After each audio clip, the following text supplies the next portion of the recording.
Madam City Clerk, just let me know when you're ready. We're ready.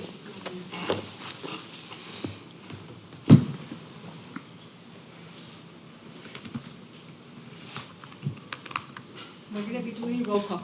Okay, thank you. It is 6:04, and I call this meeting to order. Madam City Clerk, may you call the roll, please?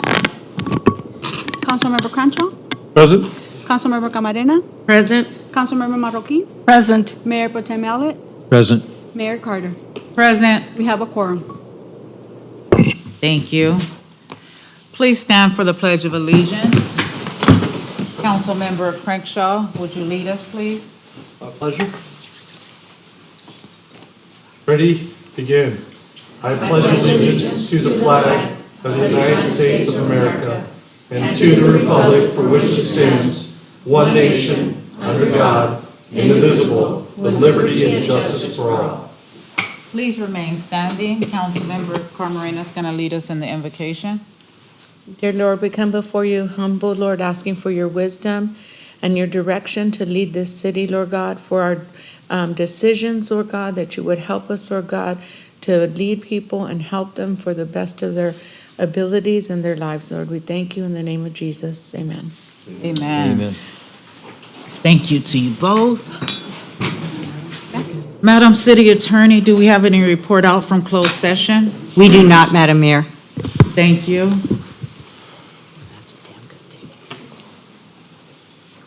The City Council welcomes your input. At this time, members of the public may address the City Council in any matter not listed on the posted agenda. Pursuant to the Brown Act, no action will be taken on any issue brought forth under public comments. We ask that you please complete a speaker slip and submit it to the city clerk prior to the start of the meeting. Although you are not required to identify yourself, this information on the speaker slip assists the mayor that all persons wishing to address the council are recognized and also assist the city clerk in preparing the city council meeting minutes. Unless the mayor extends the minutes, there is a 3-minute time limit for each public presentation. Any information provided on the speaker slip is voluntary and will be public records. We do have one blue slip. Peter Rodriguez.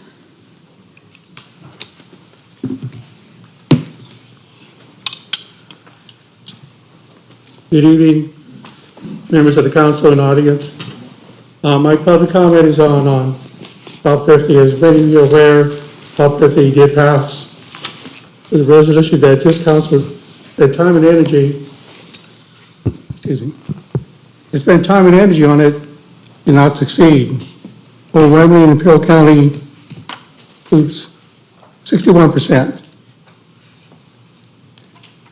It was sad about it, the whole situation is they, in the federal court in Texas, they found their cause to get extra representatives in the state of Texas was denied by a Trump-appointed judge. We didn't have to go to Prop 50. The judge already denied it today. Their map that governor wanted was denied. The moot parable, that's the moot point. But the beauty of everything is democracy lives. And democracy should be determined by the voters. Whether you're Republican or Democrat, that part really doesn't bother me.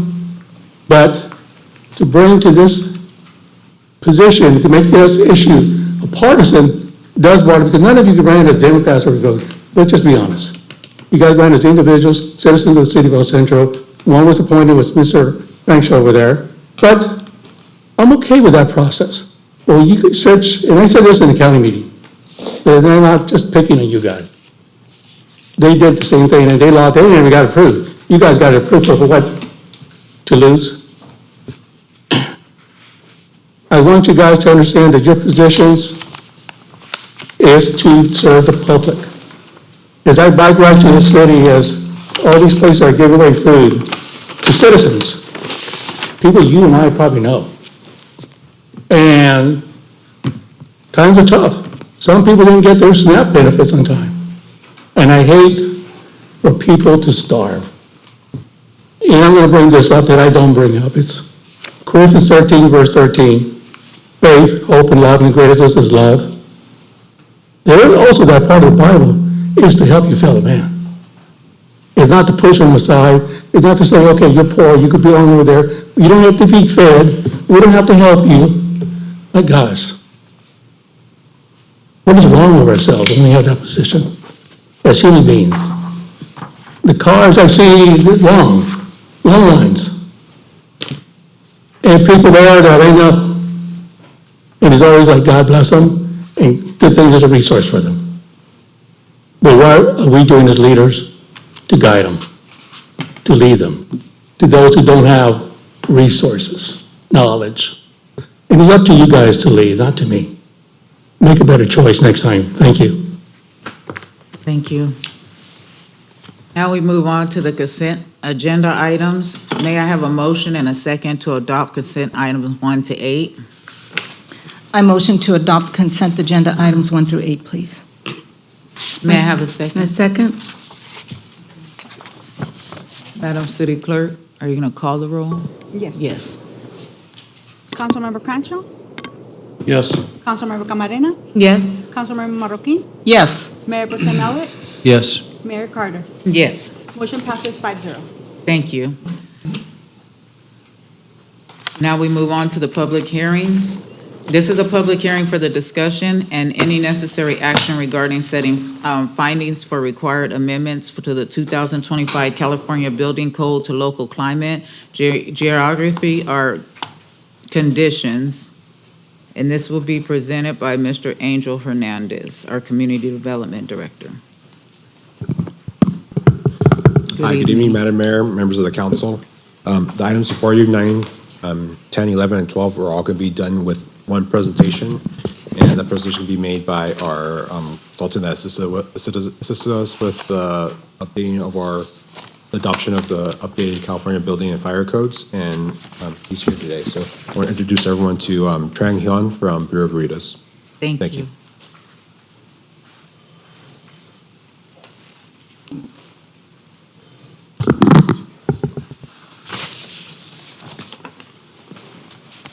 Well, good evening, Mayor, City Council member, and the city manager. Good evening. And, thank you, Angel. In front of you tonight, we have a series of documents for your considerations for the introduction of the building code, ordinance, resolution of fighting, and also subsequently would be the fire code ordinance and the resolution fighting for the fire code amendment. So we have a few slides to quickly go through with you. In this case, next please. Every 3 years or so, the state of California adopted the new building and fire code for the constructions of private and public properties. And the model code, you can see, were created by different agency, International Code Council, ICC, and the other IAPMO agency for plumbing and mechanical, and the National Fire Protection Association, NFPA. Those are the bodies that develop and keep updated on the code construction in California. The Building Standard Commission, CBSC, adopt this code in July of 2025, and by state law, local jurisdiction, like cities, county, we have 180 days to adopt or state adopted code, so then you can enforce, these model code for the construction, of the project in your city. So that's what we are doing tonight. The introduction of these code, and then you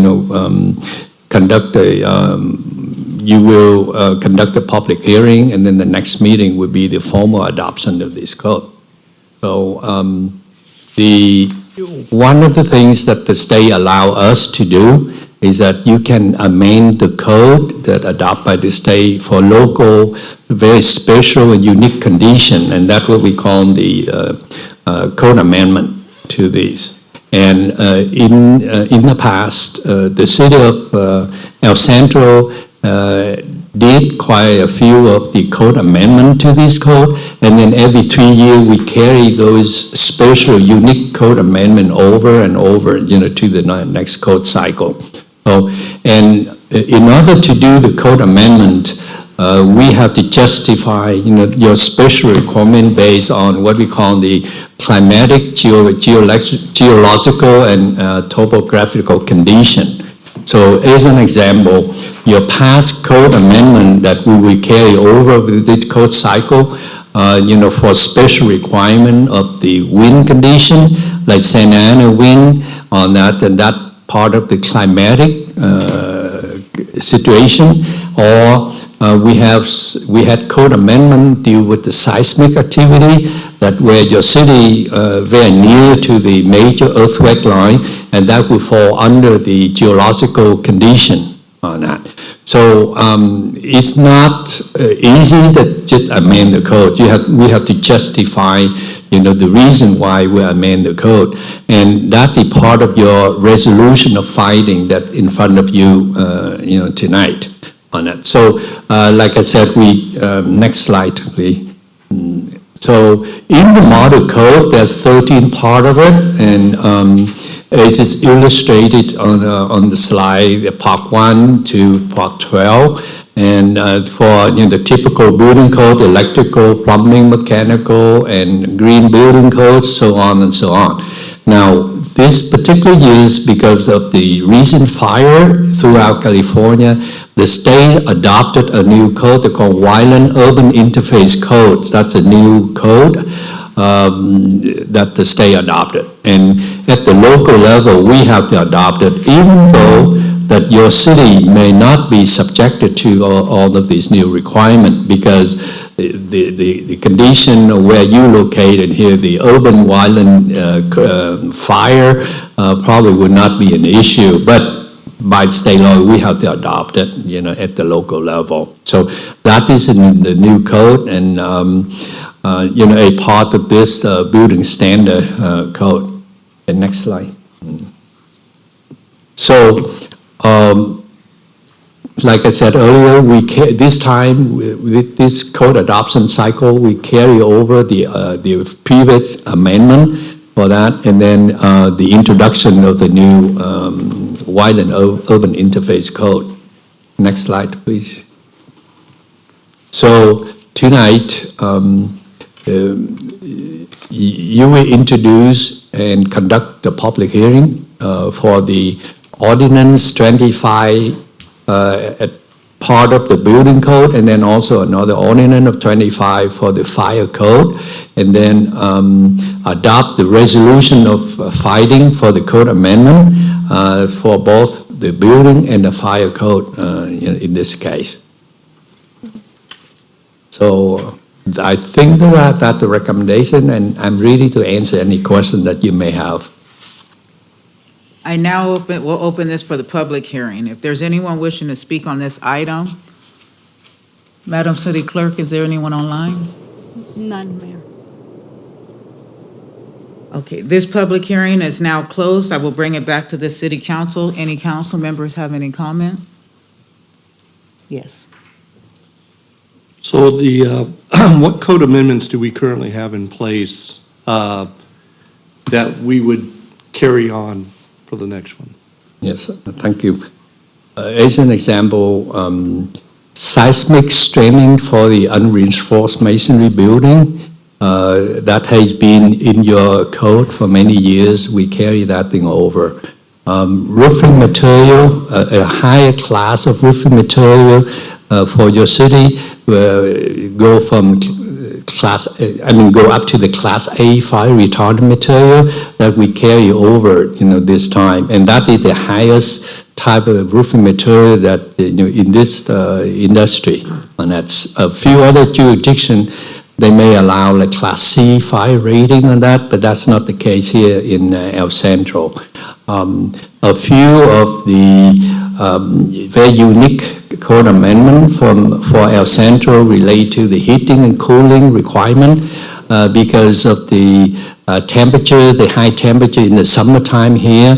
We had code amendment a few years back, it required that, for air condition, for the cooling system, in the residential homes on that. And then also it's related to the heating during the winter time too. So those are kind of, and also on the fire sprinkler side, that your fire department here, the standard of the state requirement is the threshold for fire sprinkler for commercial building to kick in will be at the 5,000 square feet floor area. But your city, with your forward thinking, we had a code amendment that reduced it down to 3,600 square feet for commercial occupancy. So for new constructions, for new houses, new structure, the state mandated, the fire sprinkler, residential fire sprinkler is a mandate, and yes, we keep it that way. But for commercial, the threshold again is went down to 3,600 square feet before the fire sprinkler system kick in. And again, those are kind of sample or highlight of some of the previous code amendment that we carried over, to this code adoption cycle. And then just another follow-up on this. So the only new code really is the urban, the wild urban, everything else is. Yeah, Violent Urban Interface Code.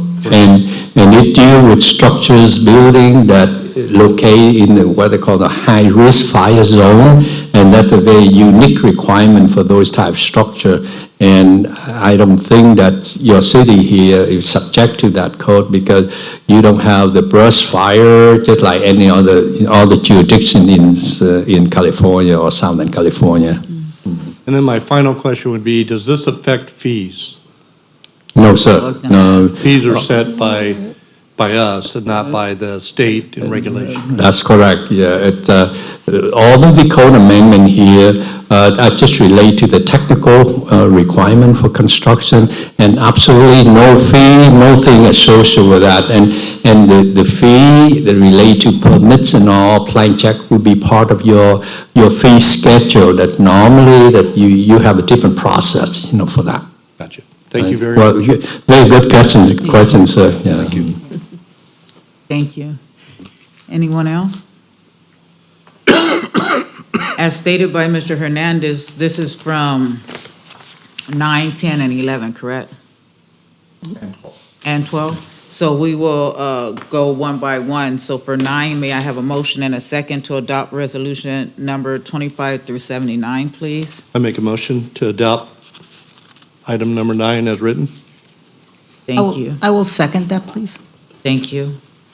Councilmember Crenshaw, Yes. Councilmember Camarena, Yes? Councilmember Marroquin, Yes. Mayor Pro Tem Mallett, Yes. Mayor Carter. Yes. Motion passes 5-0. Thank you. So now we will move for a motion and a second for the approval of ordinance number 25-09. May I have a first and a second, please? I will move to approve item number, is it number 10 now? Yes. Yes. Thank you. I'll second. Thank you. Councilmember Crenshaw, Yes. Councilmember Camarena, Yes? Councilmember Marroquin, Yes. Mayor Pro Tem Mallett, Yes. Mayor Carter. Yes. Motion passes 5-0. Thank you. Okay, moving to number 11. And may I have a motion and a second to adopt resolution number 25-80, please? I'll make a motion to approve. I'll second. Councilmember Crenshaw, Yes. Councilmember Camarena, Yes? Councilmember Marroquin, Yes. Mayor Pro Tem Mallett, Yes. Mayor Carter. Yes. Motion passes 5-0. Thank you. Now we will move on to number 12, and a motion and a second to approve the ordinance number 25-10, please. I make a motion to accept item number 12 as written. Thank you. I'll second. Councilmember Crenshaw, Yes. Councilmember Camarena, Yes? Councilmember Marroquin, Yes. Mayor Pro Tem Mallett, Yes. Mayor Carter. Yes. Motion passes 5-0. Thank you very much. I want to say that all the other department heads are very jealous of you, Angel, to be able to knock them all out in one shot. That's right. Try to be efficient. Thank you, thank you. Well, Okay, moving on to number 13, the establish and priorities for 2026, 2027 Community Development Block Grant Funding Cycle by Ms. Adriana Nava. Hello. Hello.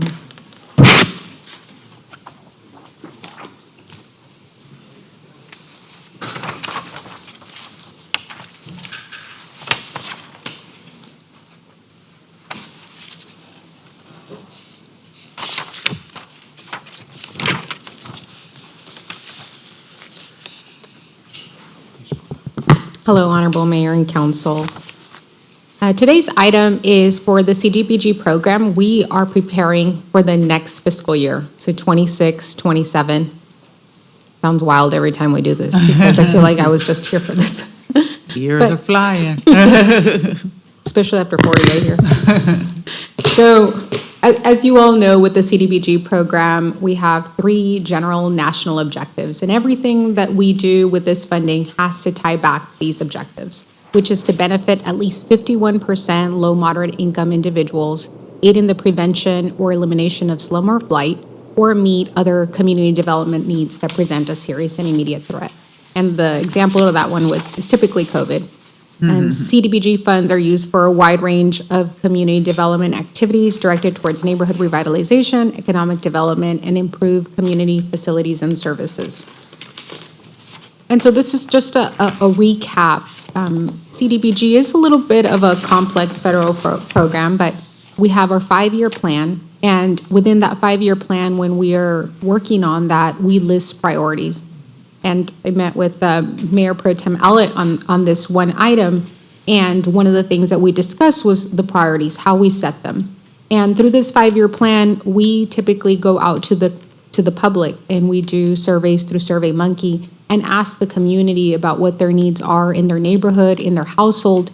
And from the information that we gather and also census information, we work on establishing priorities. But we come back to council every single year because this is a 5-year plan. And so priorities shift from one year to the next. And so as we do that every single year, as we prepare our annual action plan and then come back to you and report on the CAPER, the goal is how did we do? How did we fulfill our priorities and what are our priorities for this upcoming cycle?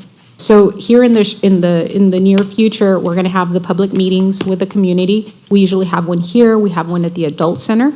And this is where we invite all our local nonprofits and ask them about what their needs are and any questions on this program. And then we open up a request for proposal. So every year, we receive proposals from the various nonprofits as to their needs. And then after reviewing and ranking them, we bring them back to council for review and recommendation. And then council decides on the activities.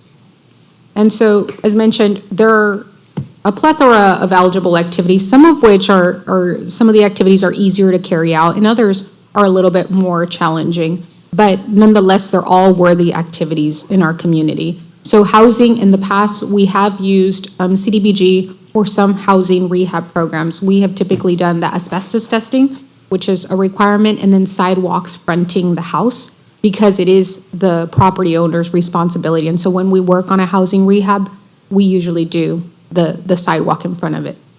And then other things that have been completed in the past were some sidewalk upgrades. And we did a great deal of that working with Public Works this last 2 cycles. And I think we were really successful in carrying out a lot of also ADA improvements associated with the sidewalks. And then Public Services, this is the 15% set aside.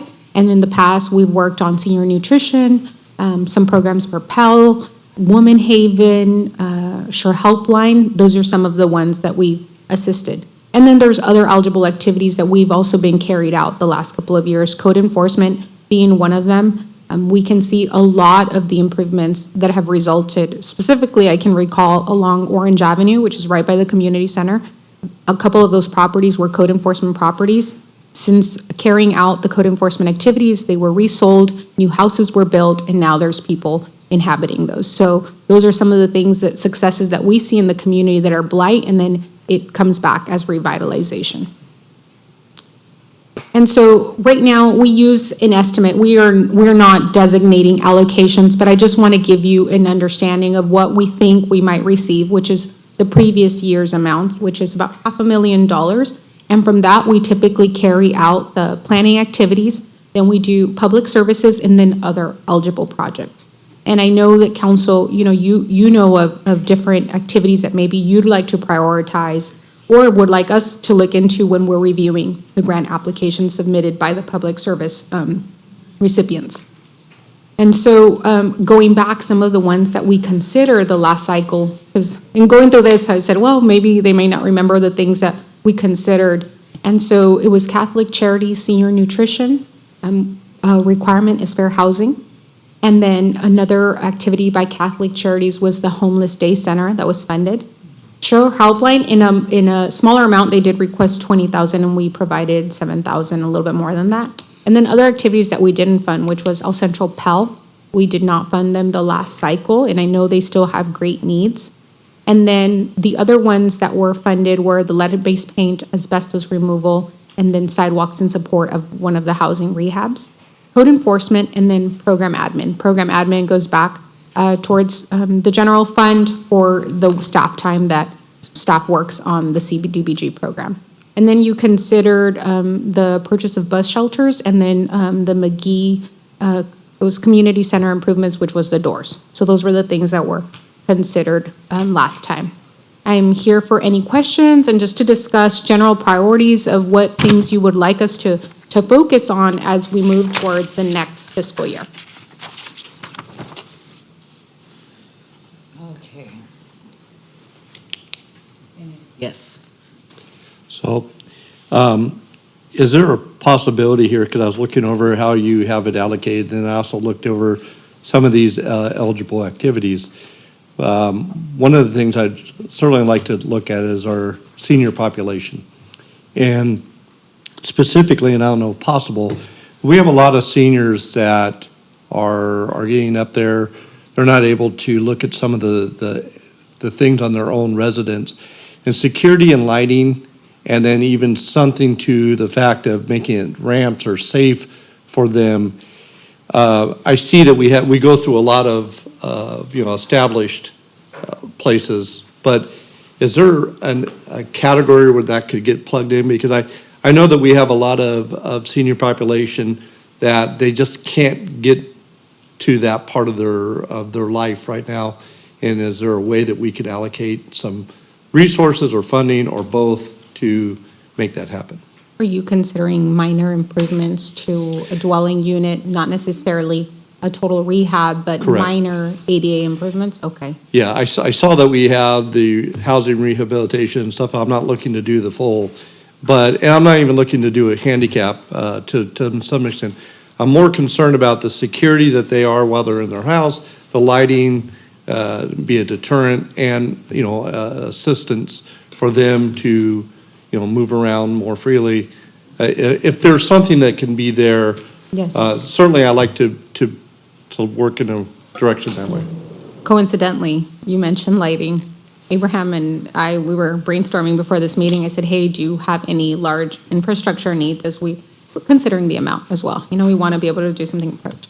And we mentioned 8th Street and how 8th Street, this isn't just specifically seniors, but 8th Street as a whole, the street lighting that's there, we feel not bright enough, or there's just not enough lighting. And so that's one of the things that we were also considering as an infrastructure, but not necessarily we weren't thinking seniors. So that's something that we can also look into is seniors. But lighting as a whole in El Centro seems to be of need.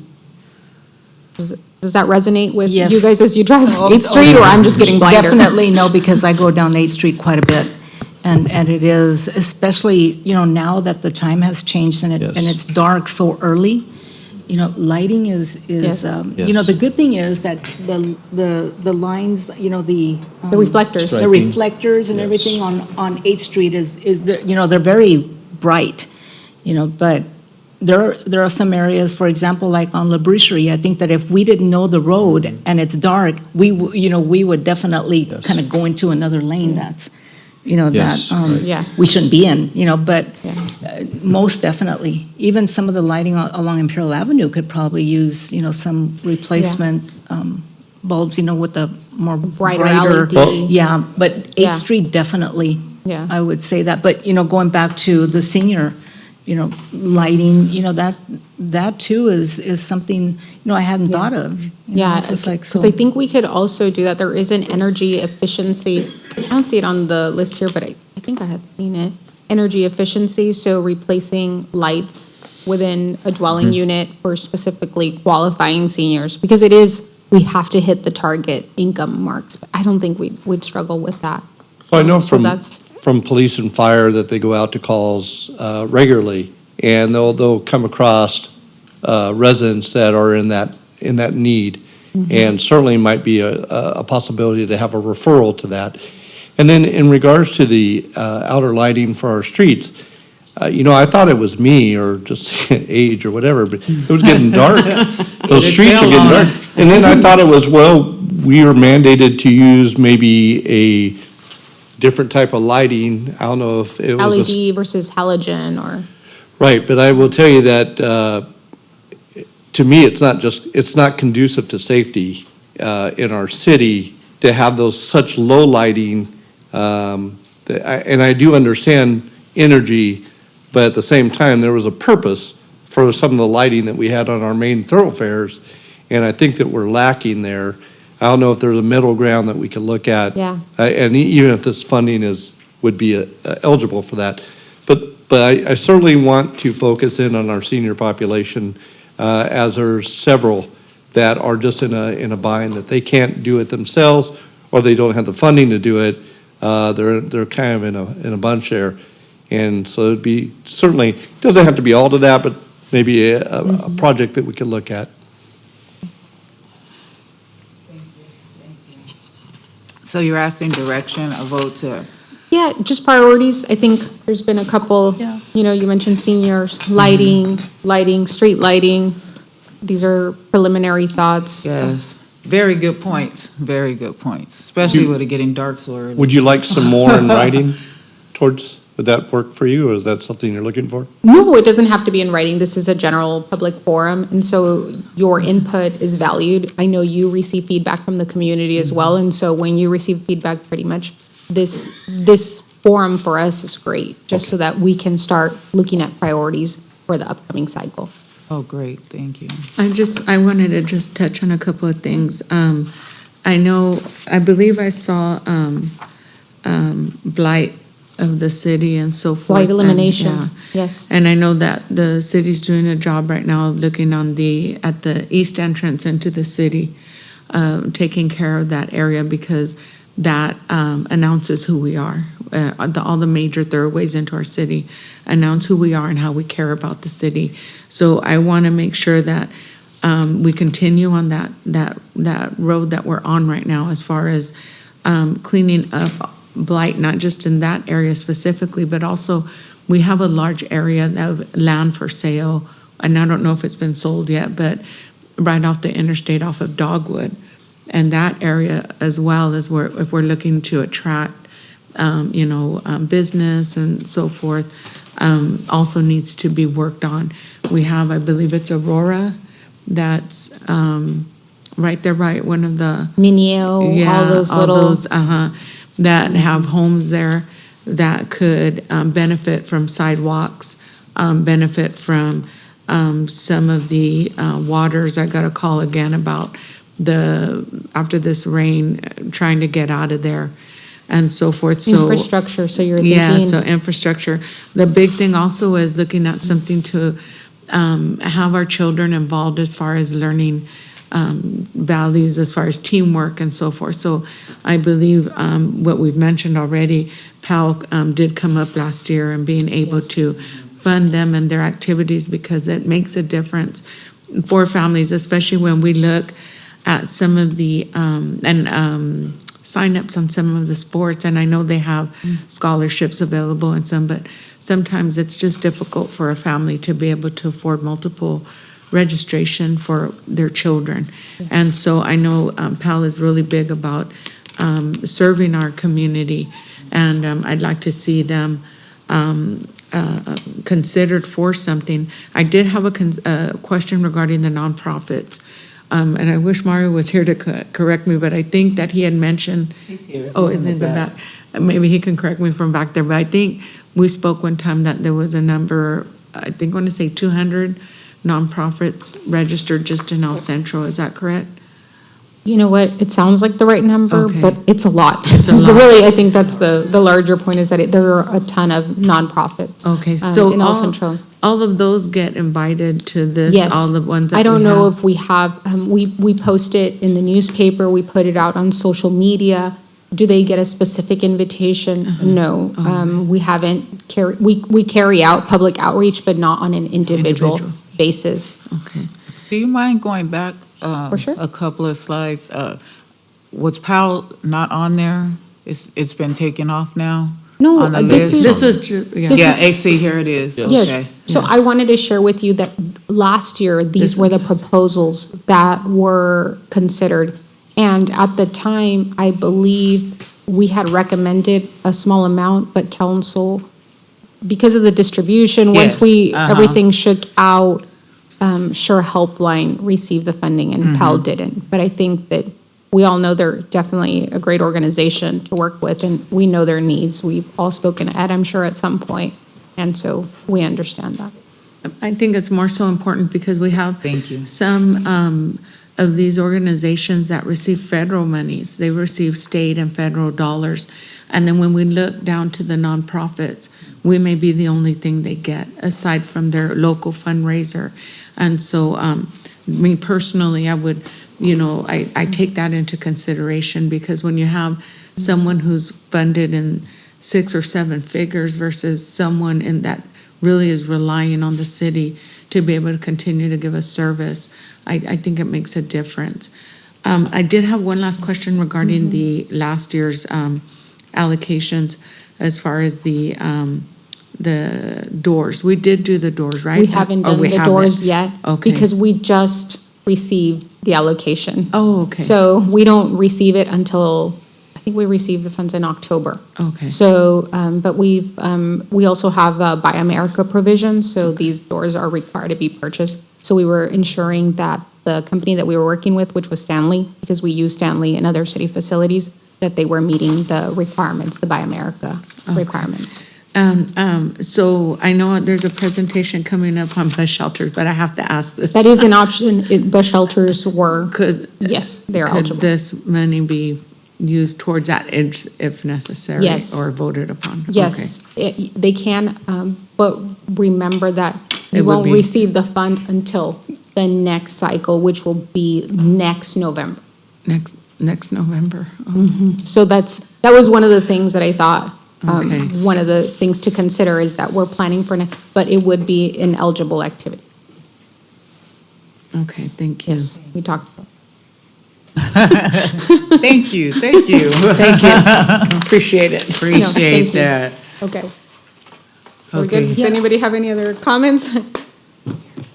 No, I know that we always historically support the senior food services, so I think that should remain on the priority list. And so, and talking about the lighting for senior homes and so on, would that fall under public services? Would that be under solar energy for homes, or, because there's also solar lighting?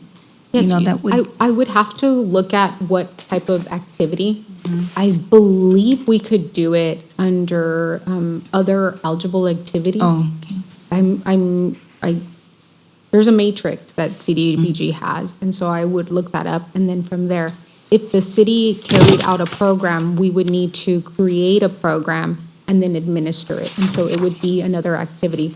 Public services would be if we were, let's say, working with Campesinos Unidos, and they were the administrator, then it would be under the 15% Oh, I see. public Okay. services. Oh, I see. So Okay. depending on how the program is carried out, that would differentiate that type of activity. Makes sense. I just wanted to say real quick, one of the things also that is important, I believe, is to have some more of the ADA playground equipment installed, especially in like Buckland Park, well, all parks, actually, but where we have activities and so forth. I know there's two, I believe, that already have some, but just to make sure like we can get like the merry-go-round where we can have a wheelchair, individuals with wheelchair participate, and then there's the swings for them as well. So, I mean, I don't know about liability and all that, but. No, you'll be fine. Yeah, Just you're to, safe. just to, just to be able to have them also go and have a good time with their family and friends and not be restricted because they have, other walking mechanisms with them. So when it comes to these CDBG, I try and be as non-biased as I could possibly be because I don't want to just, it goes back to community services. So one of the things that we've considered for a long time, as you may know, is the Buckland Park playground is really undersized for the amount of use it gets. The amount we have is about 300,000, which that's a really small playground. What you could buy with 300,000. I know it sounds crazy to think of that, but when you think about the amenities you would want for, this would not be, I mean, this would cover a small amount of it. So just something food for thought. Right. And that's why we were talking about scale. What could we possibly achieve with these types of dollars, and how much can you stretch them? But yes, near and dear to my heart, I think, because we see it now at first responders, the great use. At Gomez, we are going to have more ADA accessible features like the merry-go-round. It's pretty much what it is you can just roll in. There Right. isn't the 1 foot step up that you would for a typical merry-go-round. So yes, totally agree. I know there's that, the park that was made in, is it Mission Park, Mission Bay? That's ADA, it's all. More inclusive. for that. Yeah, it's a very nice park. I'll have to take you over there. Very beautiful. and- Road trip. Road trip. Yes, thank you, appreciate that. Madam City Clerk, do we need to take a motion for direction?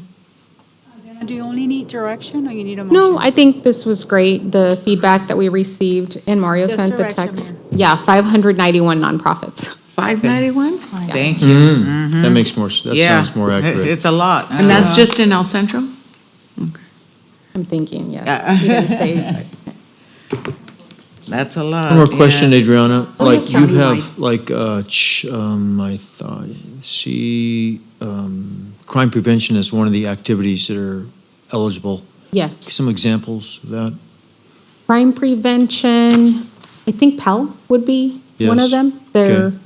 They were tailored towards that.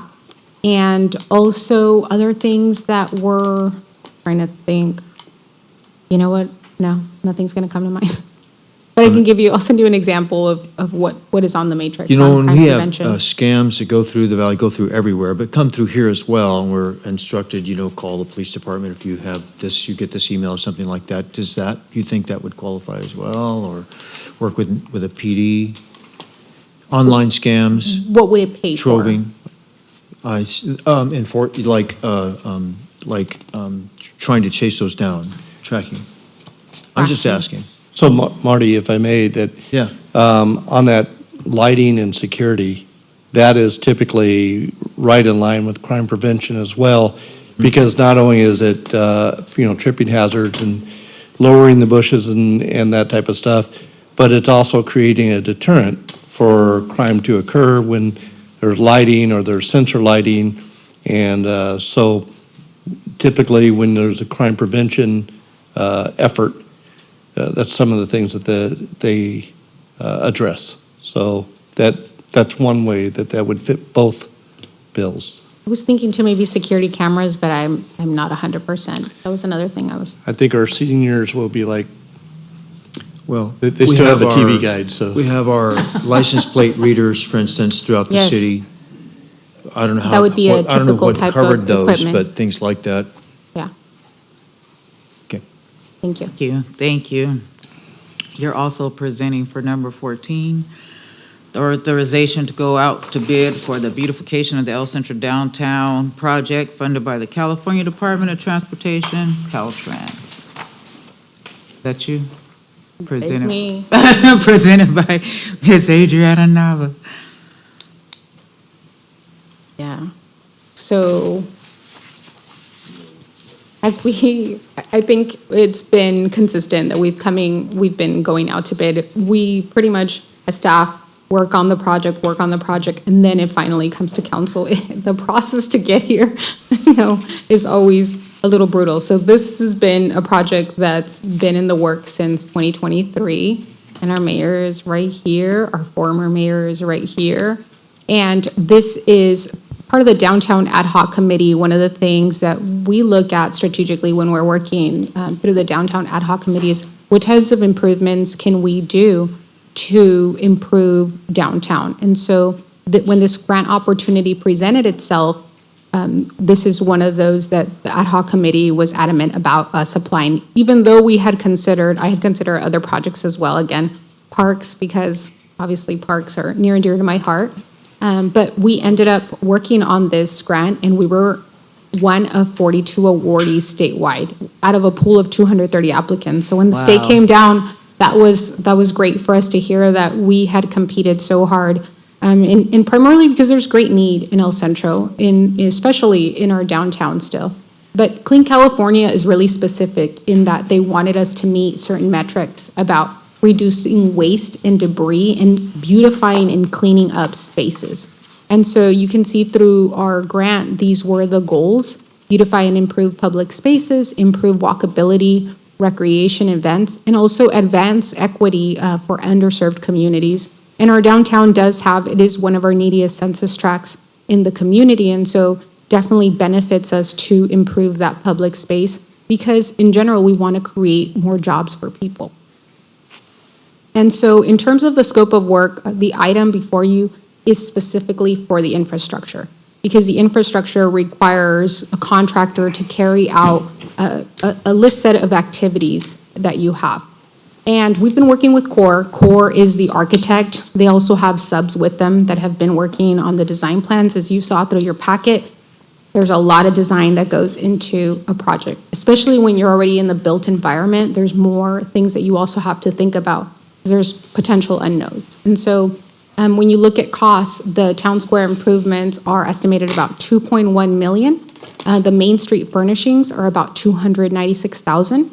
The 8th Street sign is about $862,000, and then the 4th Street rehab is $201,000. Mike, don't look at me that way, I see you. It's a lot of money, I know. And it's prevailing wages. California has prevailing wages. This is not your normal wage. And so, this is why it's a lot costlier for cities like us to develop and improve public spaces. And so I did want to include that we also have the non-infrastructure component, which will come before you, and that is the murals. We have been working with a local artist, but we haven't received a proposal on that. And then we also, one of the activities was to have security at the town square once we finish all the improvements, because we want to ensure that we can maintain them. So we estimated $190,000 for the establishment period, which was 1 year. And so the grant would be paying for the security in that amount. And then also, because much of the discussion surrounded around having special events downtown, we also included $70,000 for future downtown events. So just a little bit of a recap. The signage, this is the proposed signage on 8th Street, and you'll see illumination. So this whole sign will be internally lit.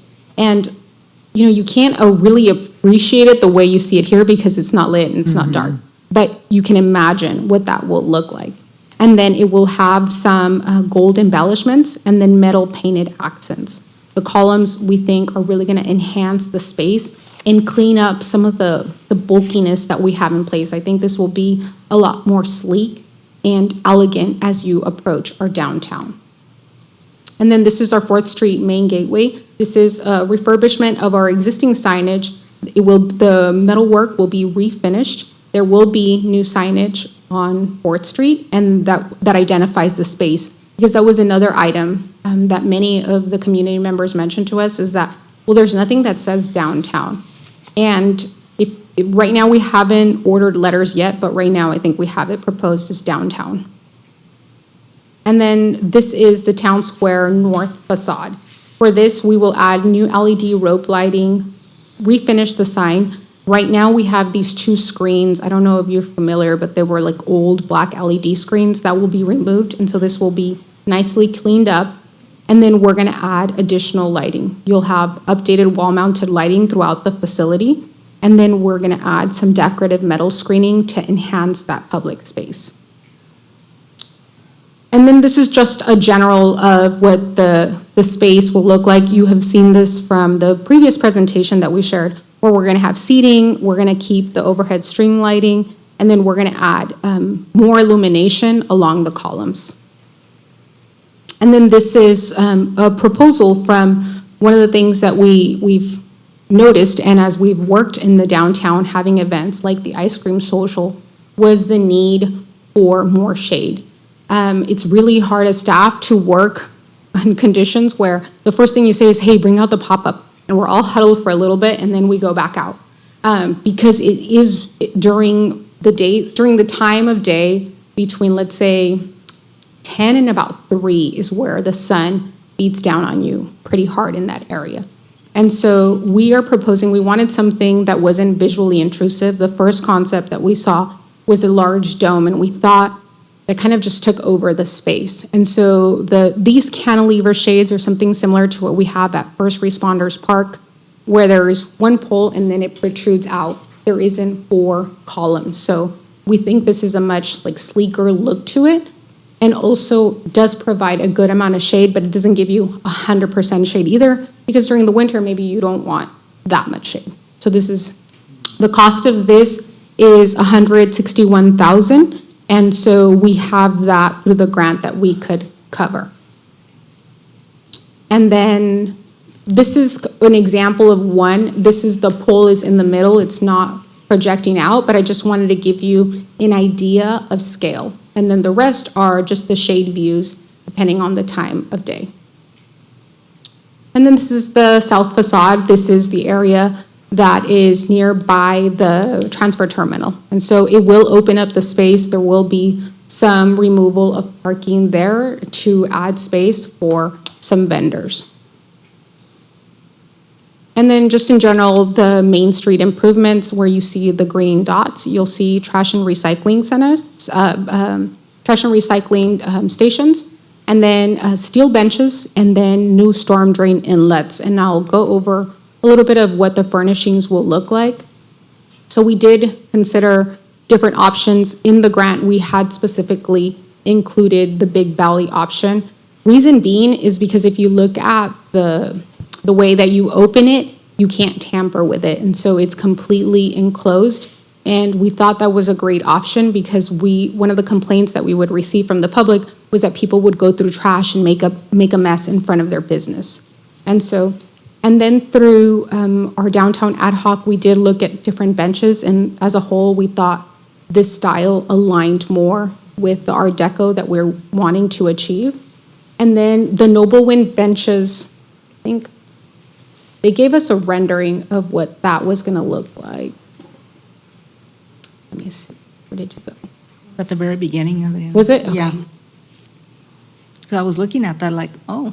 Yes, so we are going to have, they gave us a rendering. So this is obviously not what ours would look like, but they just wanted to give us an idea. And we also didn't go with the chain option because people might get a little too wild on the chain bench. And so we're going to go with fixed. So we're going to go with fixed seating. Got to keep the fun under control for liability purposes. And then we do want to cover it with vinyl with using artwork from one of our residents, local artists. And obviously we want to honor El Centro features ducks, desert. Some of these are pretty generic, the dunes. But this would be, the art would be something that we would consider with the artist. And so that's one of the features. We would have 3 of those within the downtown area.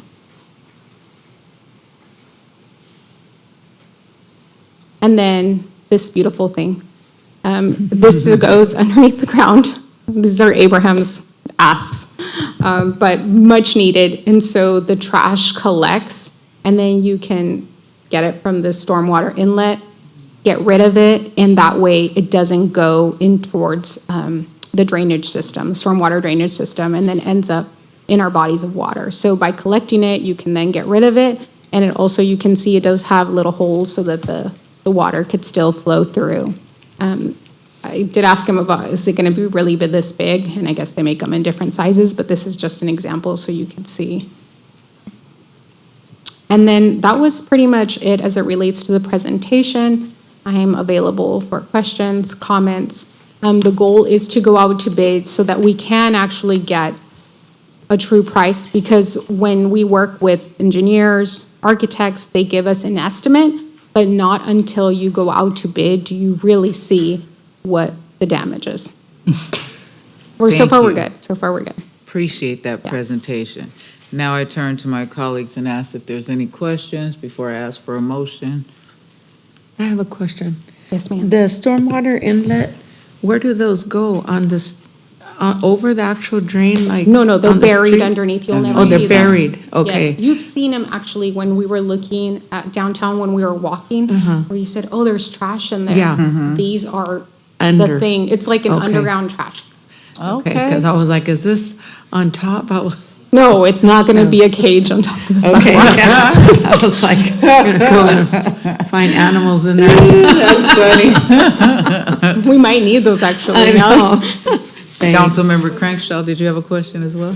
Yeah, just a couple of quick ones. So I know that we talked about ballards, especially on the backside. I can see in this one, there's some, but there'll be ballards as far as keeping vehicle traffic from moving through there. We even talked about security gate, but I don't know if we, Yeah, the security gate, it was seen too obtrusive, but the bollards, yes. Okay. And also, we wanted to make sure that they were removable ones, because the Correct. ones we had weren't. And so when we removed them, we left a bit of a gap there that we need to address. And so this project is going to address that need, because we want it for PD, so that they can drive in if they need to. on the trucks to go in there when. Yes. Yeah, so. And then just to confirm or to clarify that 20,000 or 70,000 on and beyond our normal special events funding that we have, this would be funding that we could do additional. Yes. Okay. Yes, or in lieu of. So instead of Using that. funding, let's say another ice cream social through Measure P, we would be able to do it through this grant. Correct. And then I guess one question that might even be a question for all of us is that we have put quite a bit of money into the downtown area to do it again and then again, and we're doing it again. One of the things I'd like to see is, and maybe those who are on the ad hoc committee, is do the owners have skin in the game? I mean, a lot of our buildings in the downtown are ugly. They're not attractive buildings. They're not. We're going to put $800,000 signs on both ends of this thing, but is there any talk about trying to bring everyone to the table to beautify this area? I do want to add a couple of things. When we did the downtown walk, one of the improvements, we went and visited some Yes. sites. One of the gentlemen we spoke to was investing $2 million into one of the facilities. And so hearing that, also, I just received when we receive a new application, Angel routes it to all the department heads. We received another one for a bar right next to the town square, actually. And so we are seeing more investment in the downtown area from the merchants. And I think that as we continue to invest in it, we will continue to see changes in the area. And I think one of the things that I've noticed in doing this is it takes time to establish this. And I think we have been more deliberate in the last 5 or 6 years about the improvements we've been doing. We haven't been working on just like plans, we've been actually doing things. And I think that sets us on a better footing overall. I mean, I think you were in the committee before that, but I do see it.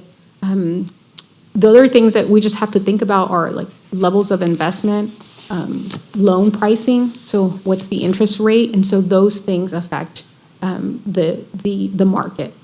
And aside from that, I don't know if you all want to add anything, but these are things that kind of just top of mind from us going out there and talking to some of these people. Well, I think, and that's encouraging to hear for sure. And I'm not, hopefully not speaking out of turn, and I'm not trying to put anyone on the spot, but we need stakeholders from the city. That's a partnership. And then obviously from the owners and to improve in their own area. And you're right, every time that we do an improvement, if that encourages someone else to do an improvement, eventually we're going to get to where we're trying to get to. But just that 4-block area is just, we work here and then it happens here and then we go over there and. Yeah, but honestly, I can't remember any meaningful improvements to this space since maybe the 90s. Like the sign that's there was kind of just put together. It wasn't, a multi-million investment. It was just little cosmetic things. I haven't seen anything that I think to the level of this magnitude where we are reinvesting in a public space. Well, there was $1 million water ball that's sitting there, so at some point in time, and then we did some signage as well. And you're right, I believe that was probably in the 90s or maybe a little, but to your point, I am very encouraged to hear that there are other people coming in and trying to work in concert with the city to achieve this. And I think when we spoke to this gentleman, when you just adopted the building code, right? The building code every single year has additional requirements. And so the level of investment, he was very blunt with us that he did not expect for the cost to be $2 million. But there's energy efficiency requirements. These are old masonry buildings. And so I think that that's why for us as a community, if we want our downtown to improve, we need to aggressively pursue this undertaking. It's not something we can just say, oh, let the market take care of it, because it is the heart of El Centro. And it's beautiful. I know there's some ugly pieces, I know, but it is really a beautiful downtown. I feel like there's a lot of hope there for some of our new investors. And there are open buildings, and we will have an incentive coming up that will. Oh, yes. Yes, and Angel. that's what I was going to say. Yes. We had Yes. Angel's Department, I think it Yes. was, do the incentives, and we're getting ready to announce that. And we have Yes. a meeting scheduled the first week of December with an Yes. investor who's interested in the downtown area. So one of the things too that we're looking at in revising the committees is looking at putting business owners on there so that they Yes. can meet and bring their Yes. perspective as well. And I think it's important because it's always easy to dictate from the From the outside, outside. but we need the ones that know what's going on. And the interaction with the business owners has really become more enthusiastic and more wanting to be involved. I was at the farmer's market, the first one, the market days, I'm sorry, that we had. And there was a business owner there, and he approached me and he said, what can we do to save the historic look? And he's like, what can I do, because I want to see that stay. And, and so we'll be speaking with him as well. So there's some moving parts that are coming, and I think all of this is going to bring it together and to be able to hopefully restore. Yeah, and I think also we all spoke to Dios, the owner of Diosa, and Yes. I think that he also has some great ideas, and I think Very the other good part of ideas. it is catering to some of our youth. I'm probably not going to be at the club, but it doesn't mean that our 23-year-olds don't want to still have that Right. experience locally and not have to go out of town to do it. And so I think that the more activity when we see the next bar come up, yes, there's some issues with bar. We all know it. I mean, but it still enhances our downtown nightlife, which I think, El Centro still needs. Yes. So. And also the sidewalk dining ordinance Yes. also Yes. that was also Yes. expedited, was Yes. just updated, I think finalized last month. Yes. So we're Very ready to do excited, yes. announcements on that as well. So that's citywide, I think, right? Yes. Who's doing that? Yeah, It Angel. is- Angel's It's working on this one. citywide, so that it benefits the downtown, but it's also Yes. throughout the city, especially because the weather's changing. So that, when we have those months where people can go and take advantage of. And when we have, it's citywide, the sidewalk dining ordinance, so that can benefit everybody, right? You want to touch on that a little for everybody? Actually, I just want to make a correction. It's just, Okay. it's just a downtown El Centro. Oh, it The is reason downtown? is that's the only area of the city with wide enough sidewalks to feasibly have like tables and chairs on the sidewalk and also allow for people to continue to walk and they're in a wheelchair to traverse on the sidewalk, because that's the primary reason to have the sidewalk. Okay. That's the reason why we didn't expand it citywide, because, you know, Okay. after having all these requirements, they wouldn't really be allowed to. Yeah, so downtown has that ability, because it Yes, has that's- that. that's a good- yeah. We need that 4-foot clearance, I think it was. Well, for clearance Yeah. and like, especially on Main Street, to take some measurements. Yeah. in a room to, Okay, to have I some stand tables. corrected. Downtown, but it's still great. Yes. Thank you, It's also thank an you. exclusive benefit to Yes. downtown El Centro. So There are good things coming. We're excited. think so. Good things coming. I hope so. Yes. We're doing a lot of work. Yes. Did you want to say something? No, Okay. no, I'm good. So now, may I have a motion and a second? for I would like to authorization? motion to authorize staff to go out for bids for the Mbesa Town Square project. I'll second. Councilmember Crenshaw? Yes. Councilmember Camarena? Yes? Councilmember Marroquin? Yes. Mayor Pro Tem Mellon? Yes. Mayor Carter? Yes, Motion passes 5-0. thank you. Now we're going to move on to the bus shelter visual language direction requested by Mr. Abraham Campos.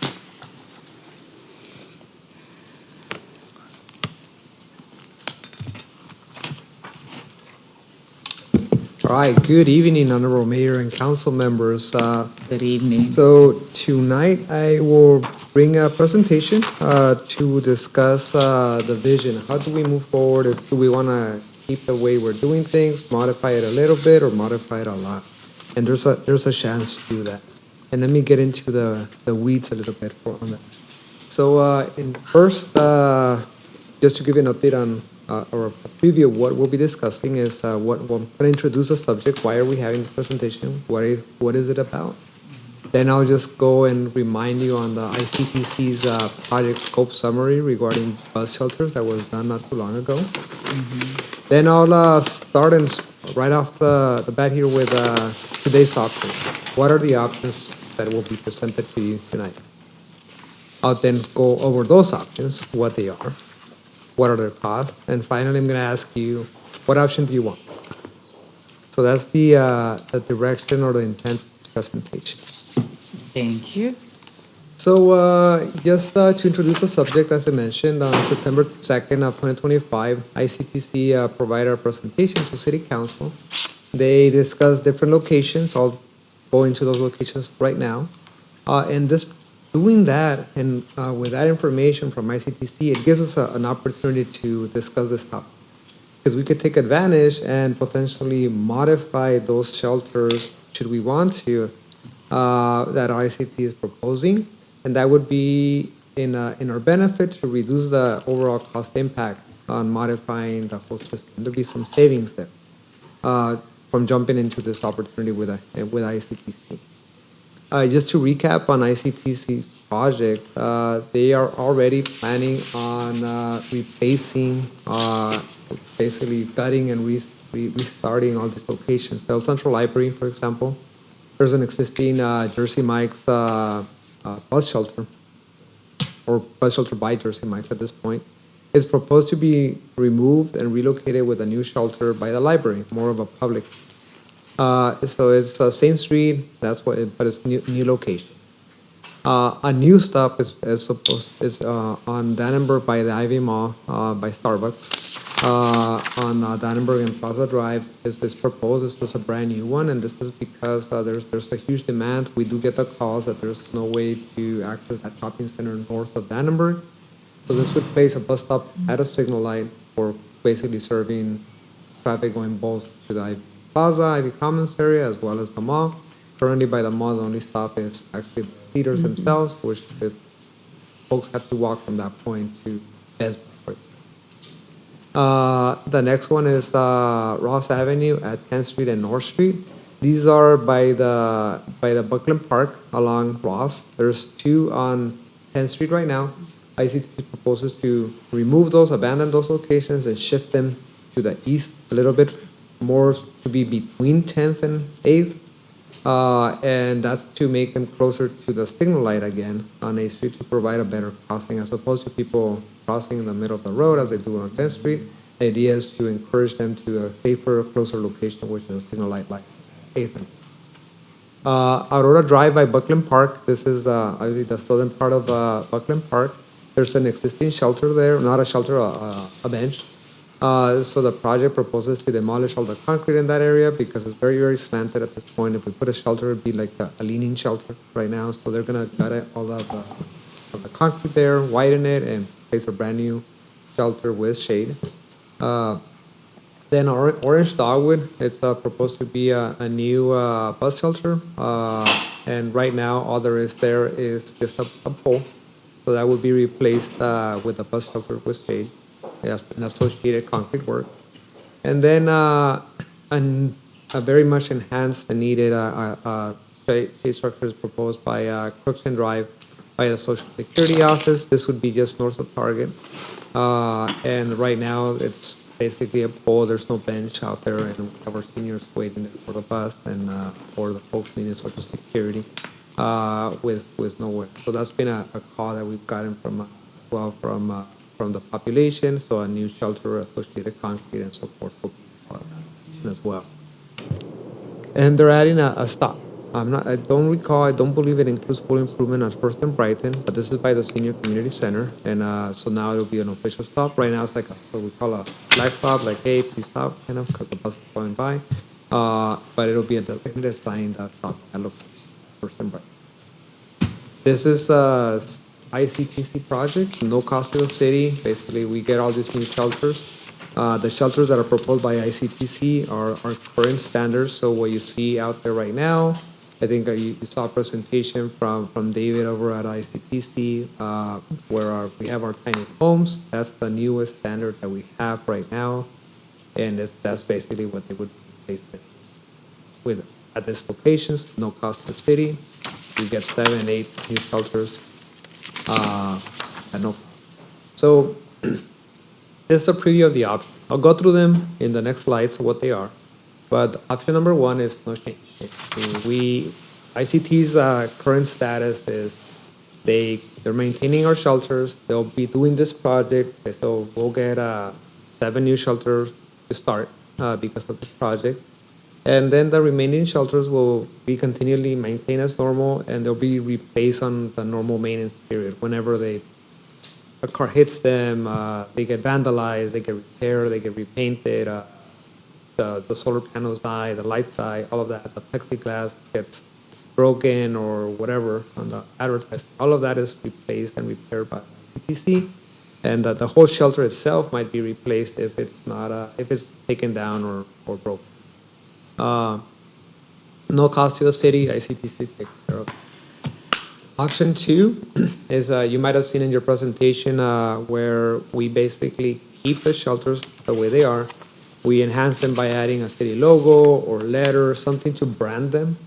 So this is a minor cost. I didn't have a cost in the presentation. Just the city logos, the custom metal, steel cut. We could probably, and this is for budget purpose or discussion purposes at this point, we can probably get it done for the city at $15,000 to get these plates made, and then staff to go out and install them in different locations. That'd probably be a good amount. So that would basically brand all of the existing shelters, make them look a little bit more El Centro. We can choose whatever that branding mechanism, and I'll show you some examples of that. Option 3 is you know what? I like to go somewhere else. The shelters, the style, I don't agree as the council to keep this. Let's do something different. Whether it be changing the color, the style, basically removing all of the shelters and buying new. We got some cost estimates. They run about $22,000 plus or minus, depending on the customizations. Think about a car. You buy a Centro. Do you have wheels? Do you want wheels? Do you have tinted windows? Do you want to put a spoiler on it? Do you want the sport package? Whatever. The price is going to be the car plus or minus the customization. Same on the bus stop. So 22,000, depending on how many changes we do, go up a little bit. If we do less changes, go down a little bit. But for budget purposes, about 22,000. That's purely materials delivered, no installation costs, no labor costs. That's the assumption that staff would be going out there. That we replace them over time as staff time permits. It probably take us a year or two to get them all replaced just on staff time. And if there's concrete work, probably a little bit more. But that'd be the lowest possible cost that we can do it if we just buy it and we try to get it under city staff. If we get a contractor to do it, well, we just saw the grandest prices over there. Huh? Yeah, well, all right. So the cost goes up if we contract this quite a bit, probably double. And so I'll go back to this at the very end of the slide. So let's talk about options. No change. This is what we have. This is the stop that is at the Tiny Homes project over by Bradshaw and 12th Street. This is our current standard. In general, all of our shelters look about the same. They're the same color. It's a dark brown. It looks black. And it's got a back panel. The back panel serves to either put signage, to lean on, or to provide shade in the low sun hours. So they basically look like this. In some variation, they look like this, all of them. I was going back, sorry. Option one is obviously no cost. It's the one that I said, no cost. Option two is we keep them the same, but maybe we add a city logo at the end. That's a customization that we could do. Maybe we add some language. Could be El Centro. It could be, you name it. You want to go downtown or commercial district, or we might come up with some creative ideas. But the idea is to get some nice letters, making local contractor. We have artists, and make them El Centro as opposed to just a standard shelter that's out there. It'd be a low-cost option to modify them and beautify what we have right now. Option three is what I mentioned. Let's go in a new direction altogether. And if that's the request, then we as staff need to know what that direction is. So we try to give you some ideas. I'll show you some pictures in the coming slides of typical scenarios here. In general, we have 27 total shelters. So that's where the 600,000 comes in at a 22,000 per shelter, more or less in rounding numbers just for budget purposes here. In terms of the modern, minimalistic, this is something we will see more like in LA or San Diego. There's a civic institutional, which is, we'll see it as Chicago's shelters. Modular, kids apart, more just basically your run-of-the-mill standard designs. More contextual or historic. There's some nice one in the city of Centro with some glass in the back. City of Imperial, sorry. And then some very branded, iconic. And you can see like Las Vegas, and they get very fancy and custom. So the idea is not to select the style tonight or a specific shelter, but what's of these options, what do you feel would be good for El Centro? Then staff would come back with a detail, all right, based on option D or whatever. Here's a menu of a few shelters and prices that we can come back to council for further direction on selecting an individual. So I think is one of the questions is, why do we need to replace all of the shelters? And why cannot we focus just on a few in some key areas? And I did a little bit of research, and it's a branding thing. It goes back to the branding. The whole premise that we're here is to brand our shelters. So we need to brand the system.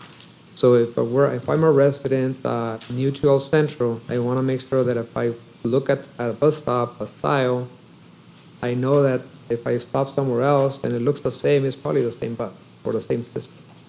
If we have different shelters throughout the city, it can send a confused message, or maybe that one's a Greyhound stop or a Flixbus, or maybe it's a farmer's bus stop, or what is it, right?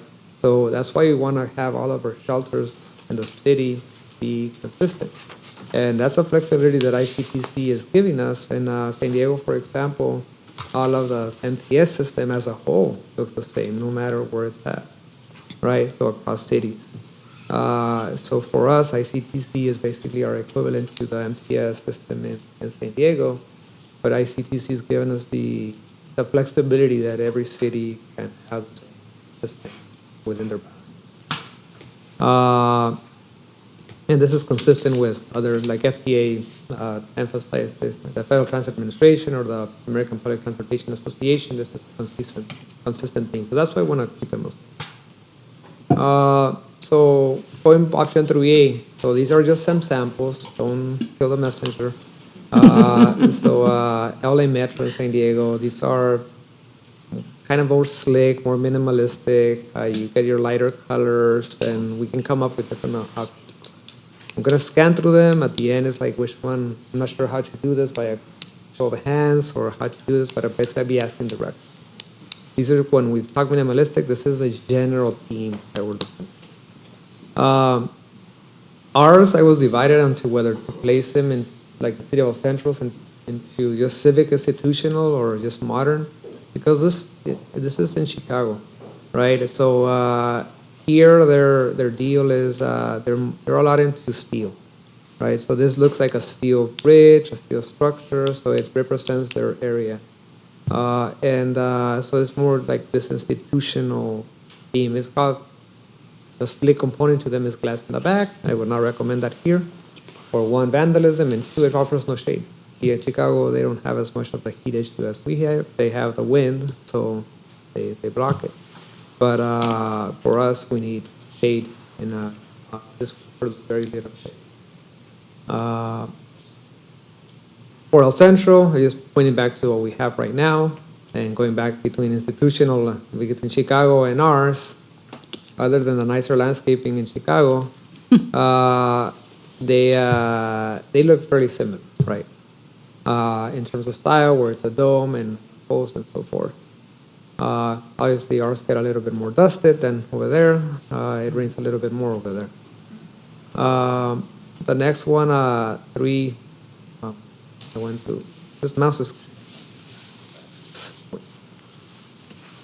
so City of Imperial, they have this nice glass, fancy edge glass, or not sure what to call it. I'm not artistic. But you can clearly see the benefits of having a backside. The shade is not being produced by the shade on top. It's actually being produced by the back. So that's one thing. So when we look at the shades like the one on the top, it doesn't have that shade element on the back. So that's something to consider when we're selecting. I just pointed so that it's for information. And then we have something like Las Vegas. They go with this very custom. They have a wave at the top. I'm not sure if it's meant to be wind, airplane, or just fun. But it's very obviously priceless. So going back to the direction, I can go back to all the options, but I need direction on where we take this conversation. Do we continue with option 1, where we basically say, hey, leave it alone. ICT is going to replace 7 already, and we'll keep. Let's do better maintenance for what we do. Option 2 is let's brand our city. Right now, let's keep what we have, but let's brand it and make it a little bit better. Or option 3 is let's start over, and there's gonna be approximately 600,000 a cost. Taking advantage that ICT is already doing some of them, and they could, if we were fast enough, we might be able to catch them before they buy them or they order them. and we can give him some direction, that would save us some money, and then the net cost in the city would be 420 instead of 600,000, more or less. And so if we do this option 3, we need, just to catch ICTC in time, we probably need direction tonight, at least to get some general. Do we want to go to institutional style? Do we want to go minimalistic? Do we want to one of those styles? And then we can come back maybe in late December with more options on that side, with better price. So with that, I turn it back to you, and I'm looking for your direction. Now I turn to my colleagues to see if anybody has something to say. That's me, I have something to say. Okay, I just wanted to, first, I know that the 2 agencies you mentioned, they recommend, that we have the same, but we have cities in the valley that don't. Hopeville doesn't have the same type of bus shelters. Imperial doesn't have the same style of bus shelters. And I had, obviously, my thing was trying to be able to update the bus shelters that are mentioned already around the park areas to be able to fit the area that they're in. With that being said, I just had a couple of questions. And I think you answered it, but I want to make sure. When you're saying the 420,000 versus the 600,000, that's because you're taking into consideration the 7 that ICTC is doing right now on this list? That's absolutely correct. Okay. So we wouldn't, if we cash them in time, there might be a delta cost difference between the ones that we're buying already versus what we would be asking them to change it to, but it would be minimal, right? Minimal, So, okay. but it's still, ICT is very likely to still come back to the city and say, well, we had budgeted so much and now it's so much. So, and the city can keep that funding, and that'd be probably everything. Okay. I just wanted to state that I think it's important for us to look at this as we're conducting city beautification, and as we're going forward, even with the downtown project, and remain, if we see all the other, I'm sure there's other styles, but I'm going to go based on what was presented. Based on what was presented, and we look at ours compared to everyone's, it's a little drab, or aged, I should say. And that's because of whenever they were done. But I believe that as a city, as we're looking at beautification and also at safety and convenience, and I'll tell you why I've been to every bus shelter, driving around, I saw the solar panels on some of them, but they're very dark. And they didn't work. And I thought, well, maybe they don't work because you have to be sitting on there. So I got off. I had my family watch me, and got off, and they didn't turn on. So I don't know if that's just a cleaning issue or an age or damage issue, but honestly, none of the solar ones worked. And so, but it's important to have that, especially because we have one in the Walmart area that is literally pitch black back there. It is like, you have to really, I don't even know if a bus can catch the silhouette of somebody. Maybe they have to really step out to be seen.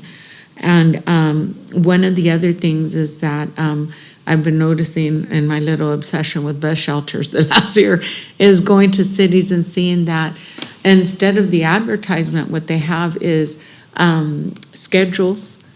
And also the QR code where maybe, we have our elderly that if they're not on the IV ride and so forth, that if they go to the bus shelter, they can see a schedule. And for the others that you have the QR codes that they can, scan and be able to see where those schedules are and so forth. Absolutely. I want to also make sure, and I know the city's done a great job in doing some rearranging just to make sure that we have a consideration for our ADA population.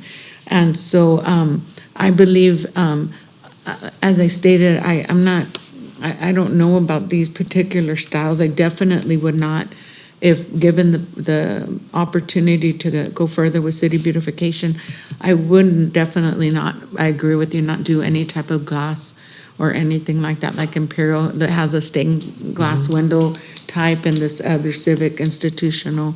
I do agree that we do need the back for the shade and also for protection from anyone coming behind somebody that may be sitting there, especially because we have a lot of individuals that work and they're sitting out there at night and, you know, we want to have everybody as protected as possible.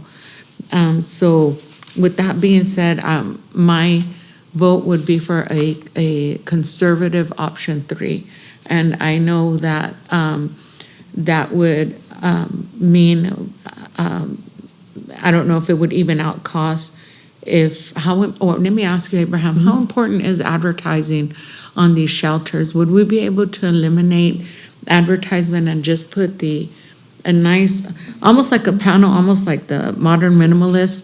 There, it looks like they have that on one of them. At this point, we're at a good point where we could potentially eliminate most, if not all, of the advertising. The advertising was done at a time where the city contracted for maintenance. So the agreement with the outfit was with the firm was that the revenue from the advertising is how they would fund the payment for the cleaning. So there was a no cost to the city for the maintenance of it, but that contract is done. There's really no need for that anymore. So it's something that we can work even with ICTC or internal to create at the very least one of the panels. Each of the shelters has 2 panels, right? So maybe the panel that's inside facing the bench, that could be the shelter QR code schedule, I'm sorry. Schedules And if ICTC still needs advertising to supplement their funding, because basically as of earlier this year, we transfer all of the maintenance to ICTC. I don't know if they still need that advertising component, but I will ask and find out, and potentially a lot of it could be removed. No, I was just asking because I see it everywhere. And then, Or it could be used one to advertise city events. I think that's one. okay, I think that's my input for right now. And on the solar panels, so I'll address that. So thank you for letting us know. I was not aware of that. And so what we can do is I'll work with ICTC if that's something on their end, or if we can go out there. Is the solar panels and shelters one of those customization for the features. So it's an add-on on the top. They're constantly vandalized. Folks like to use them to basically they find other devices to power somewhere else. So the system gets stolen and vandalized, and it's not cheap.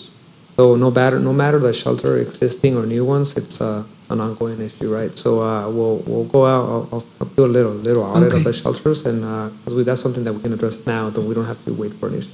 Okay. Is everybody in agreement with that?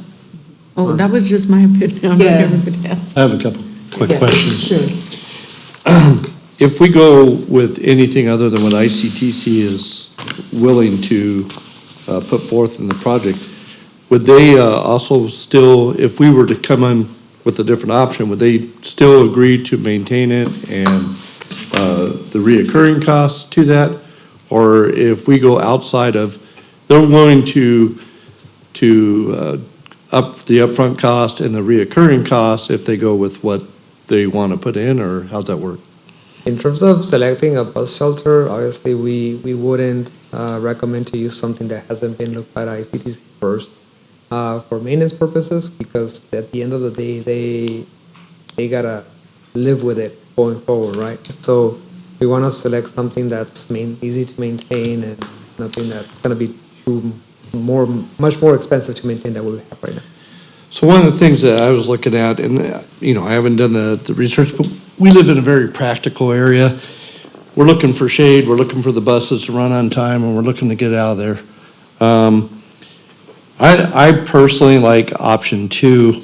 I would love to be able to see that as wide as possible, because we want as much shade as possible. But it looks pretty narrow in at least the photo, but that could be just the way that it's looking. I was envisioning something navy blue with silver letter or brass lettering on the El Centro like it is. I think Councilmember Camarena brought up the schedule, which certainly could fit in one of those back panels there, and I think that's a great idea. We see that obviously in buses and trolleys and stuff like that, and the QR code. And then, but just due to the cost and due to the fact that they're willing to put forth this, and again, it's not just how it looks when it's done, it's how it looks every week after it's done, how we, and I agree that we keep them all the same, to the fact, and you could be different. I mean, some could reflect more of the area in which they are placed, but that's why I said maybe a little bit of a color that would set it apart, and then with the lettering would set it apart. At the end of the day, these are bus shelters. They have ADA, they have the back, which would provide the safety as long as they have the lighting. I think people would, for what they're using them for, I think they would be just fine with that one. Do you mean when you say color, do you mean repainting the whole shelter right now, or just the letter backings or the letters? Well, I mean, if they're putting in new ones, if they're Letters. powder coating or anything, No. would it be able to be navy blue instead of, or whatever color that we may, this one happens to be, the darker colors and navy blue would be much better, but the darker colors are gonna pick up the dust and the dirt as quick as possible.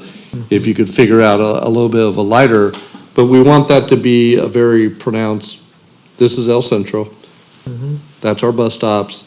I don't know if we need the bells and whistles, especially at the cost. Again, the practical side of this is people are gonna come after work or where they're ever going, they're gonna sit down, they have the ability to have the safety, the shade, and move forward. And the fact that these are, if you really think at the end of the day, this is ITCC's bus stops in the city of El Centro. And I get branding them, that's why I'm kind of leaning towards number 2, which, hey, those are ours, they have our name on them and stuff like that. But right now, and for decades, they've been standing at a pole. And somehow we've been managing all this time. So I like this one that is currently there, but if we're putting in new ones, maybe that's the beginning of something as we go forward. So you got me thinking there. When we were looking at a vendor, Adriana, and I think Adriana did a lot of research on this actually. Thank you. And color on just changing the color is, you would think they're different structures altogether, and it's just the same structure, different. If it's not possible, I'm not married to it. It doesn't have to change the color. Well, You are talking about putting some signage on it. So, I mean, that's not gonna change any dramatic cost. But you're saying basically, if you picked a different color, there would be a dramatic price change to that, or? No, it would be more cost to that, but not the same cost as a whole thing. Obviously, it wouldn't last as long as how they come in because they're powder coated and so forth, but I could ask around if. What is this, the one that you're showing up here on the screen? What is that? What is that, paint or powder coated? It's powder, they come in powder coated. Okay, so it's just a different color powder coating. So So for new ones, but I guess what I was thinking, if we went back and repainted everything. no. You're right. If you were to take it down and do it, you're not gonna be able to do that.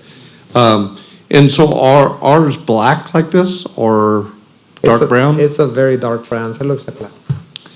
Yeah. Are you Okay, saying to we paint have- them? Well, I wasn't saying to paint them. I was thinking that we ordered them in whatever color that we decided that would be, I mean, that's why I said it, they should be able to have a selection of powder coat colors. That being said, we're talking about 7 out of 27 or something, correct? Yes, correct. Okay. So we have one for option 3, one for option 2. Councilmember Mudakeen, where do you stand? Can you go back to the options, please, Abraham? Yes. Option 1 is a do nothing option. Option 2 is a do nothing plus branding. Basically, that's all it does is we essentially do a logo. We found those in some other areas here. I think Brawley does it, and some Yeah, areas. no, I and mean so the one forth. that had the 1, 2, 3, Oh, yeah. yes. So, in general, a modern just tend to come in with lighter colors, more sleek, if you want to think about it.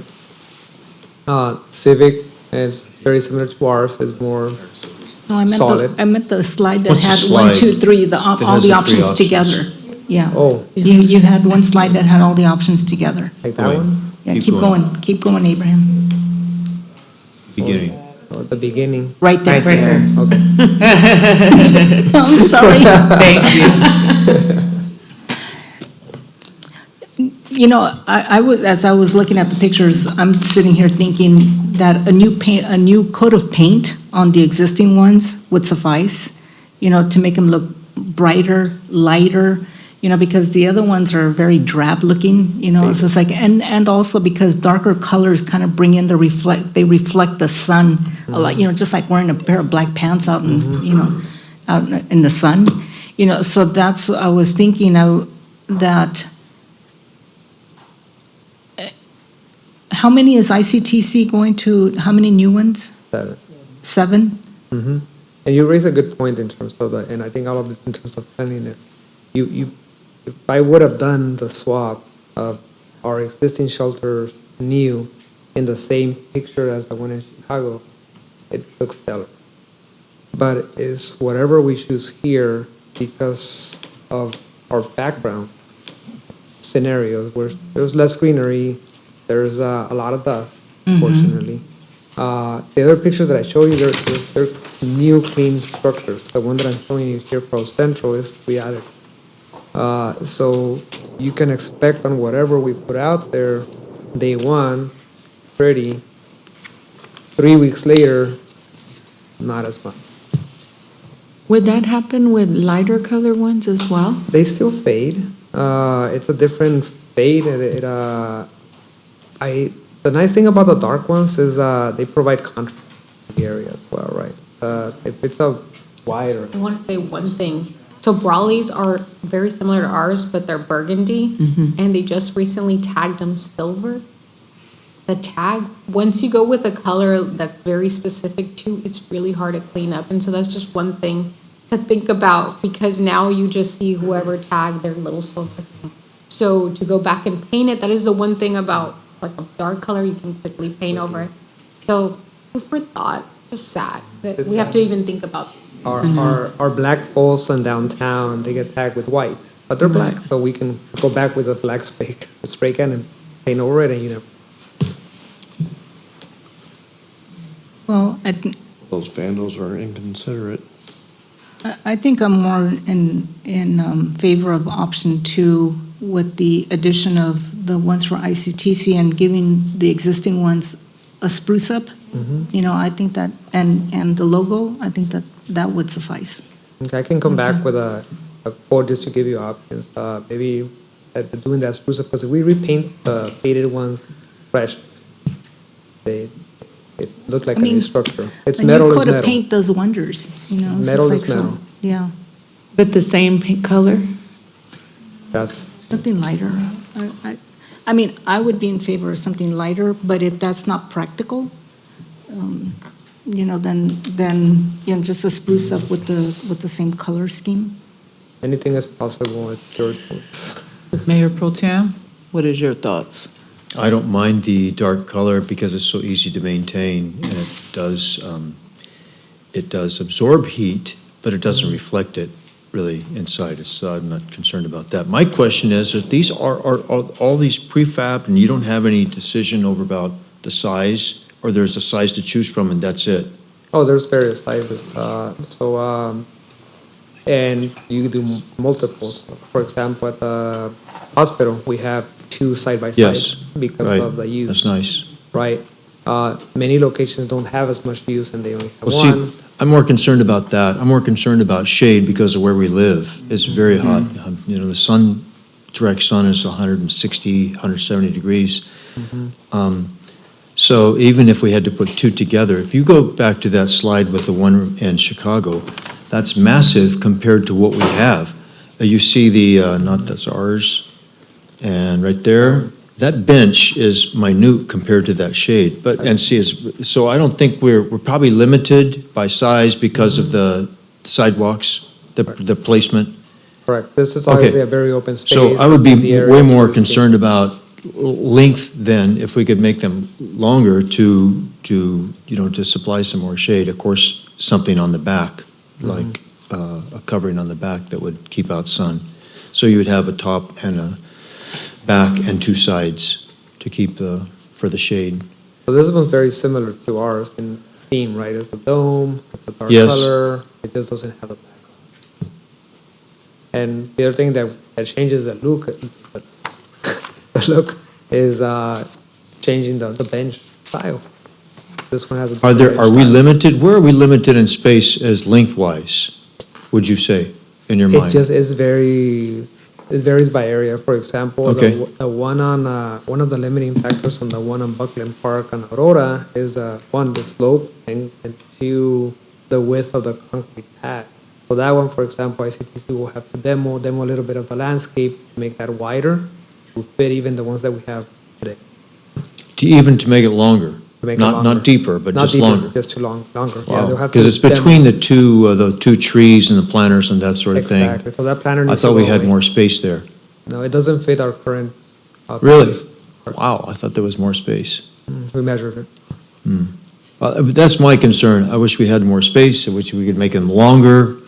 We can't make them deeper because of our lack of space on sidewalks. Now Stark Field might be different, other places might be different, but just making them longer for shade, I think is my concern and more important. And you'll find some Which- locations where we have, along Caltrans, we're limited. We have, by Starkfield across the street, it's a cantilever one, so we kept the same theme, which is dark color, half dome to match the style of the other ones, more or less. But that one didn't fit even a shade structure because of the travel. So, that's why it doesn't have a bench.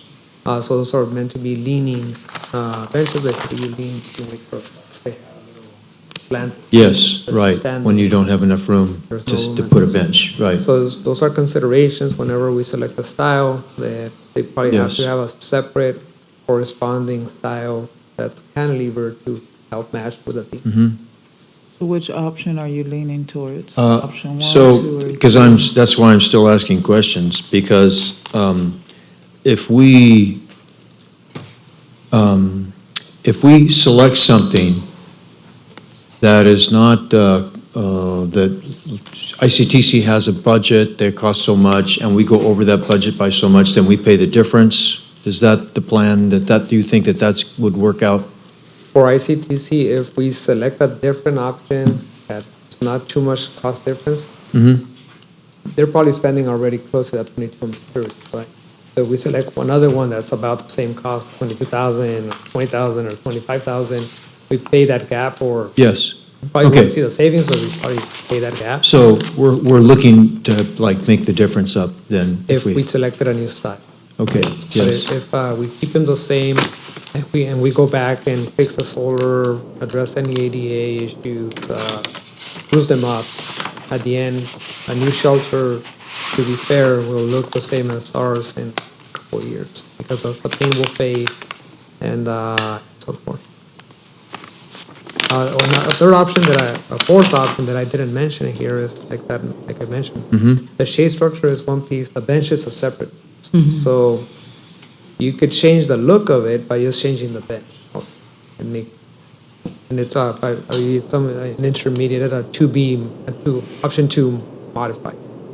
Would be a little bit more cost. I don't know how much the bench costs right now, but if it could be a sleeker looking bench, maybe something like what's in California or something different, that would make the look of the structure change. Well, when we look at our bus shelters here, they all have a kind of a basic same style. You recognize them as our bus shelters. So that's fine, but we can have different sizes. We can have the stand-up ones, the sit-down ones, and they still look similar enough to realize, they're all, the same system and all that. Correct. But I just wish we had some longer ones because of the sun, if there's more busier places like at Social Security or something like that, that, and with plenty of room on both sides of the bench for wheelchairs or more people, whatever it is, to be able to have shade. That's my choice. So it would be, they don't make it much longer than what we have to be basically adding a. And obviously, that's a huge infrastructure cost and something that I probably wouldn't recommend unless there's a need, like the actual user need for it, like in the hospital and so forth, where there's a need for more people. Otherwise, we're creating an environment for people. So you think that they're sufficient now, the size they are? Yes, I mean, most of the stops, their size, and we get input from ICTC. They do a needs study every so often where they assess the needs on the benches, how many. That's how they come up with 1 or 2 per location. You don't want to overbuild either. It'd be nice to have a location that has shade, but if there's maybe 1 rider a week that uses it, is it worth that investment of funding at that location versus another location that has 50 users a day? Right? So those are the trade-offs that we got to think about. Plus, if there's shade and it doesn't have sufficient movement or use, other people will find the use for it.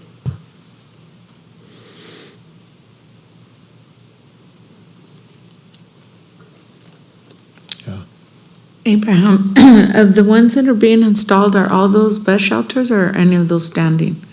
The They're ones all- from ICT, the one that They're all doing? bus shelters, except the Oh. one at First and Brighton. I believe that's just a pole at this point, like a designated as the marked spot. Oh, okay. I don't recall that has full improvement. If we go with number 3, we have to give direction today because Abraham needs to move sooner than later, correct? So, we had 2 for 2, 1 for, and then where were you at? 1, 2, or 3? I would like a modified 2, to be able to add on if we can, but I don't know if that's possible. I can look into it. Maybe I can come back with modified 2 with, under the current system, come back and tell you this is as big as we can go. Another option is, if you want a more standing shade, is you could reduce the bench size. Instead of, right now, mostly they have 3 spots. You can do a shorter bench for 2 folks sitting, and that opens up more standing room. Do you think you would be able to come back December 2nd, our next meeting? If it's option 2, yeah, I mean, if there's not a lot going. Option 3, I'd be rushing, I'd be doing my best to get it in the second meeting in December. But it just gives you more options on it. But we have to move fast because ICTC is probably getting ready to bid the project. Once it's bidded, we can Yeah. still help maybe do an addendum if ICT allows us. But it's cutting it really, really too close. Abraham, one thing to consider, during my discussions with ICTC, their agreement was to continue maintenance and assist with offsetting any upgraded cost.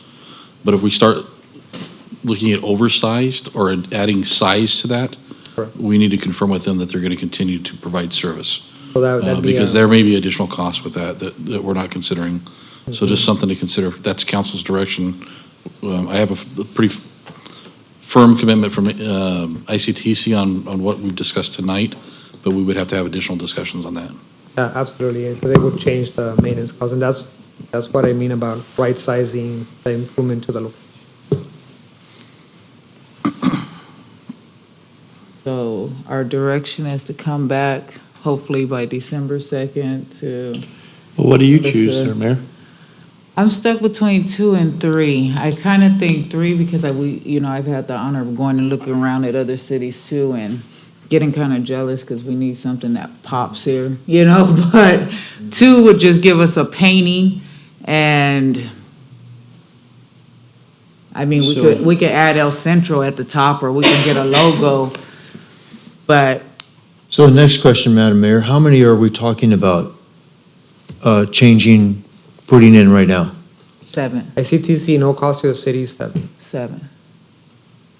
Replacing what we have now or adding something new? Some of them are new, the ones along the Pugland Park. There's 2 along Ross and 1 along Aurora. There's currently only a bench, so the benches will go away and and new benches with shade, like this one, would go in. Because I'm thinking about what you're asking for and thinking, well, what if there were just new ones that don't exist now that we could do option 3? Yeah, upgrade the others. Start Ones that need it the there. most. It goes back to that require a commitment from councils that once you start with one location, you have a plan to finish what was started at 27. Could And we do that's that in what's- phases? Oh, I'm sorry, Madam No, Mayor. I'm sorry. No, that's what's right here on the list, correct?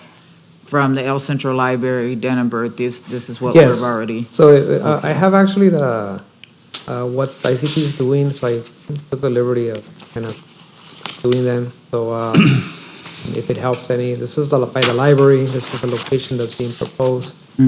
By Plaza and Dannenberg, this is by the mall, this is the Plaza and Dannenberg, this is Buffalo Wild Wings, Starbucks. So the red that's what is proposed.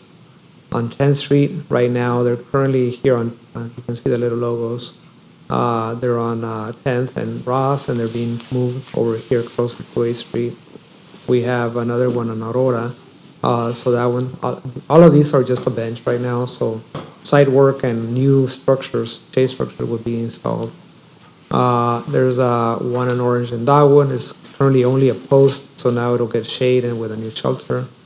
And this is a new one by the Social Security offices at Crookshank, somewhere in this area, where it'll be a brand new shelter with shade. So this is, and then obviously the stop that I mentioned at First and Brighton by the community center.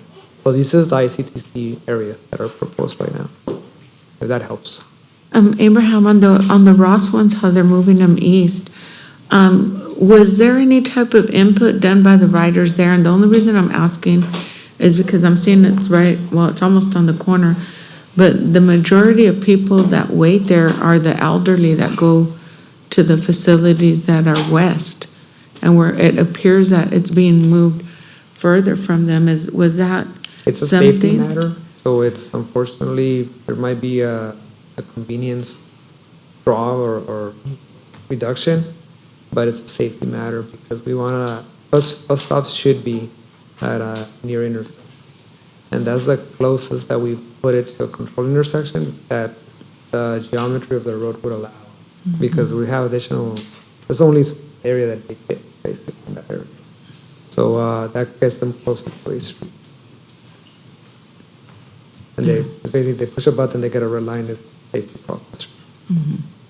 No, I'm just saying that the majority of those are either high school students getting off the bus, coming in, which takes them further from school.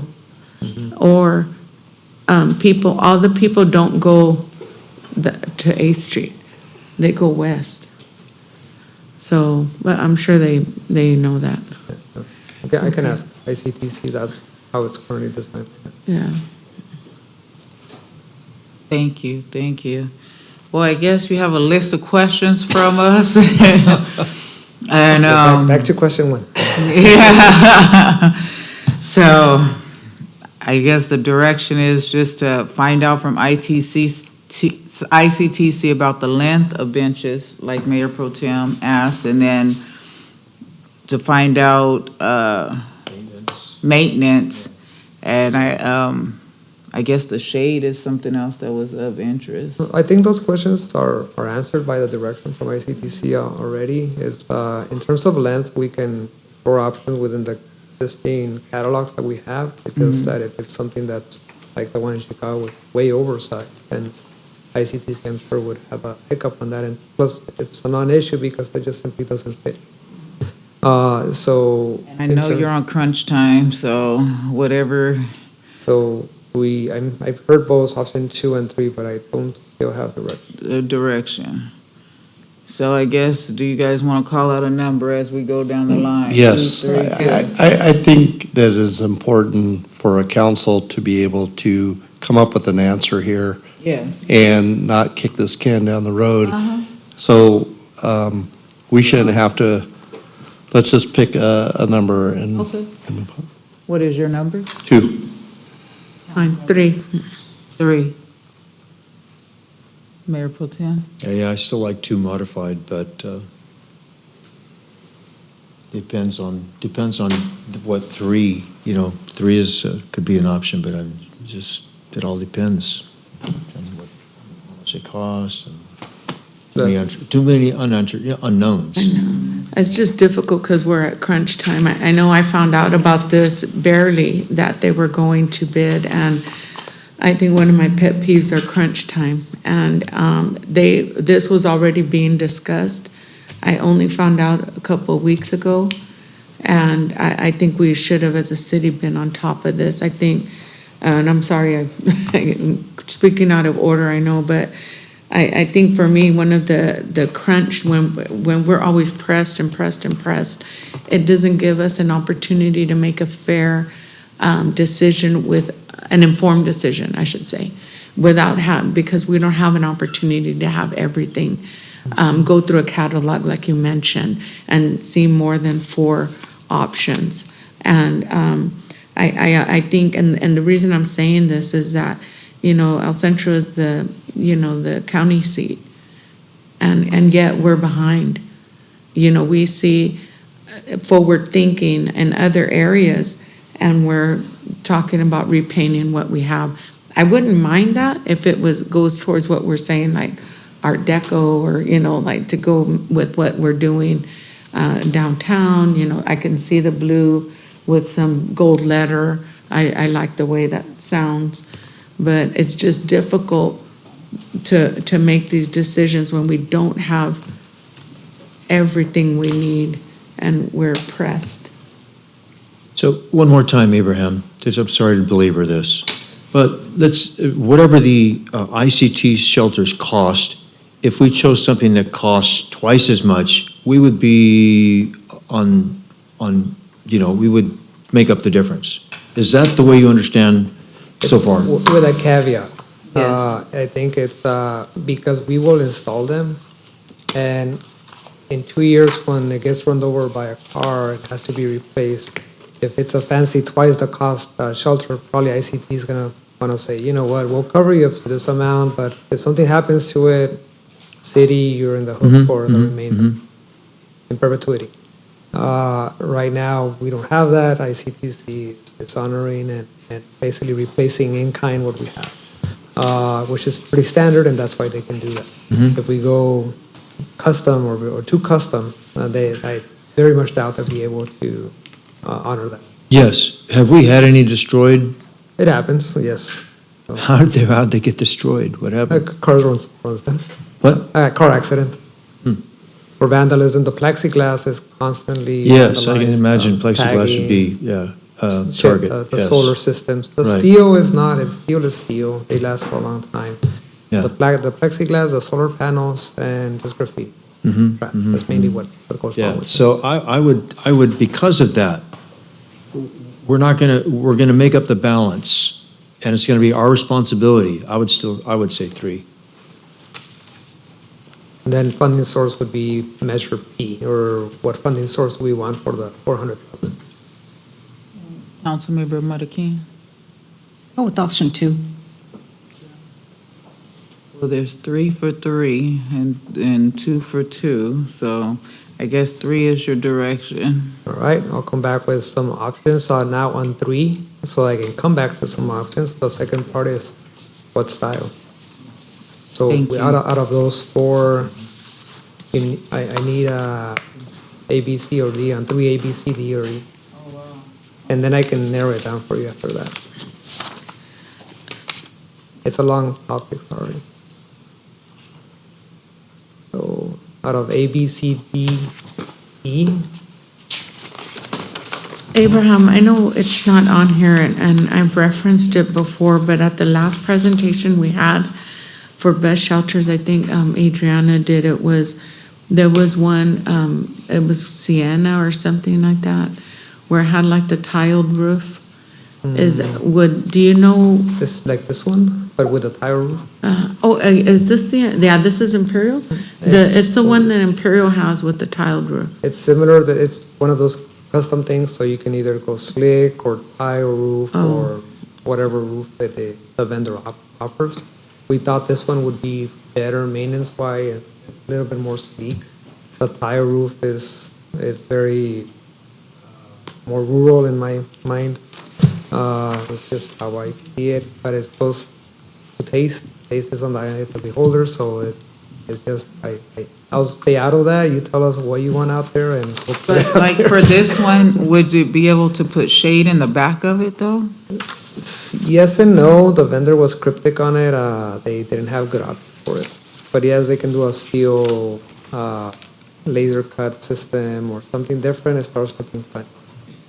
Could we It's look at custom. do we have time to look at the catalog? To see It's- options We can share different catalogs, but or they're what you not a, see? they're not a good tool because they say this is a standard and then here's your list of customs, but they don't show it. So you gotta basically get a vendor to individually build them for you. Everything's kind of, when you go to option 3, it's, So you're just asking us to pick a style, but not necessarily the bench? no, not just the family of styles. So if we say minimalistic are you looking for shelters that look sleek? And then we can show you different shelters that look sleek and you tell us what you want. If you tell us institutional, we'll bring you different types of systems, shelter and benches that look like that, and we can discuss that. So it's just, what vision do you have for El Centro? Do you have an Art Deco vision? Do you have a modern, sleek, future vision? Do you have a traditional vision? And then we can try to bring you some options, so we don't go through catalogs for months. I mean, everybody will have a different opinion on catalog if we go that route.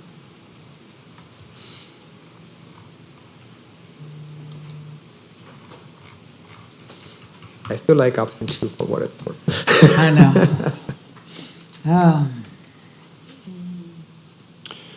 Well, I think the other side of this is $400,000 to $600,000. We're saying that,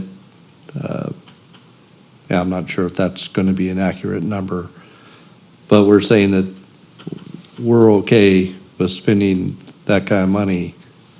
And I thought I saw gas tax on your presentation, but you just said Measure P. The gas tax, Measure P, general fund, whatever, right? Something. So something else will not get that 400,000. Well, I don't like the general fund inclusion, but I mean, it's a twofold. I mean, we have a fiduciary responsibility. I mean, we're gonna, but if that's a choice, that's a choice. We'll move forward.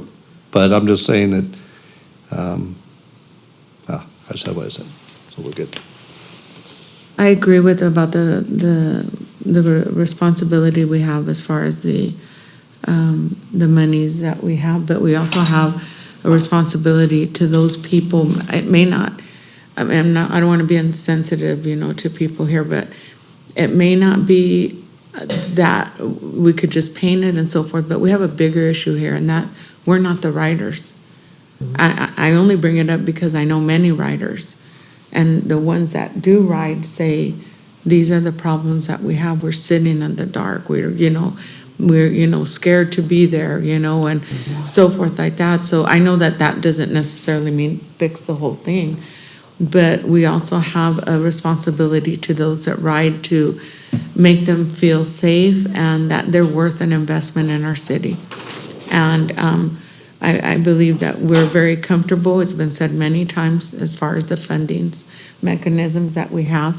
And so I'd hate to say that, and I've seen it happen before, where I'd say, no, we can't fund this when it's basically for the population, but something else that's of lesser impact, it'll get funded.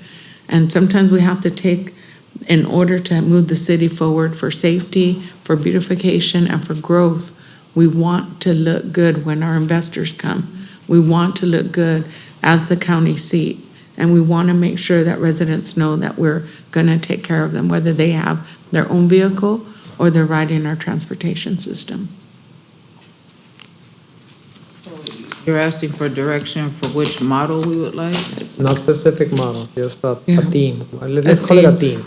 So you wanna, and I'll bring you next time more options that fit that theme. Is there a cross between the minimalist and the civic institutional? I think there's more of a cross between the civic, this one, and this one, the modular kit of parts. I'm not sure how that name came about, but that's what the style, I guess. So minimalistic is more angular, more sleek, more crisp lines, more crisp. This institutional and this one, the ones that we have more of the rounded portions, round tubes, so forth. I'm just worried about more shade. Yeah, We need that's- more shade Me in too. those areas. Yes. Yes. So Me in too. terms of shades, all shelters, regardless of style, will gonna have- produce the same shade. Well, see that modern minimalist, we were just in Long Beach or somewhere, maybe it wasn't there, maybe it was somewhere else, but the roof is so tall, provides minimal amount of shade because it's always moving with the sun, yeah. right? And so it really doesn't provide much sun. So the modern minimalist really has very little shade, that style, compared to the styles that we have now. I think maybe it was just that one, Marty, because if we look at this one, I'm looking at this minimalist, the white one. And that one looks like it has LA Metros? the shade, I mean, not the chairs, but I'm just saying. Yes, just right, right. the But frame. Just the benches- frame, and then just the way, I don't know, just definitely something that has It the looks open back. with lots of shade. Yeah. Hopefully with Yes. nothing with, that we would need the advertising, so that way it looks cleaner and not so busy. And just the shade, just the area where a schedule, I like the modern look, that, which one? So light modern- colors. The white one? city- yes, without the chairs, of Yeah. course, but. No, LA we Metros. wouldn't be able to Yes. fund those chairs or the. Yeah. No, we don't want, No. no. Chairs. But I don't see a trash can there. Right. Should be somewhere in there. Right. So benches and trash can. Yes. So this one, yay or nay? Sure. No. How You about gotta if we choose do one. process of elimination? Process of elimination, all How right. about if we, I don't, colleagues, Alright, can so you maybe on, eliminate historical? And then we already know, All right, so I guess, do we want something that's more like this rural is, or we just cross it out at this point and don't like this, or we like? no, And is there one you want to cross out? I guess, let's I don't start like there. this, no. I don't like the No. historical one. I'm seeing a lot of no's on this contextual. We got rid of that one. This one's about the same. So I guess your only think, option yeah. is that really. Just different does styles a with this different- frame, with benches and trash cans, just something more. Some more modern. So this is, yes, it's more modern. It really conflicts with everything else in the city because we're more Art Deco, more traditional. do you have Art Deco? It'd I be would think custom. that there'd It would be probably- Art We can Deco. find out, but it might Okay, be you know. custom. It might be a little bit more custom. But it just, looks very different from what we have, which is, if that's the goal that you want, that's fine. I think that would be the reason of upgrading. If not, then we could just paint. I don't know. What do you guys think? Would it be worthwhile if, when I come back for you, if I bring you a few options on the, am I hearing modern, if from these styles, would that Yes. be something that? people Yes. like? Yes, Okay. thank you. So modern minimalistic, so I'll bring some styles on that. I might entertain you with even going with option 2B. How could we modify it that changes the look to become a modern minimalistic theme? So The maybe- ones we have now? The ones we Yeah. have. And maybe bring it back that way and see the sort of new standards, Great. and this is what we Okay. can do with what we. That'll be good. Thank you, Abraham. All right. Appreciate it. Thank you, Okay, Abraham. thank you. you. Thank you, thank you, thank you. Appreciate it. Now we will move on to our task force. And we'll start with Councilmember Matakin, please.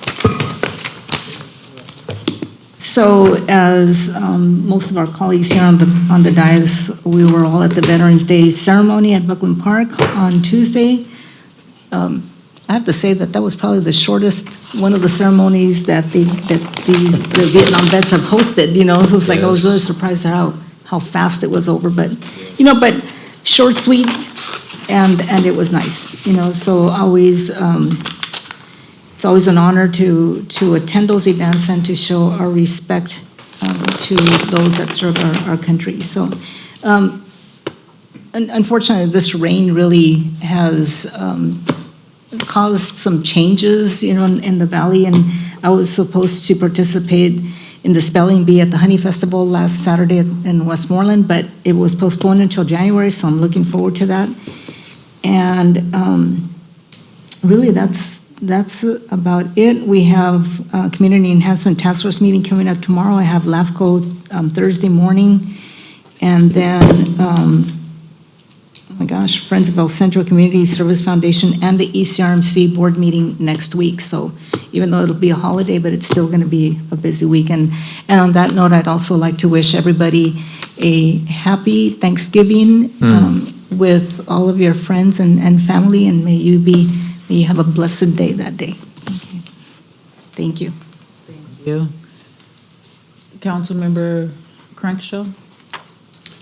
I attended the regional chamber meeting.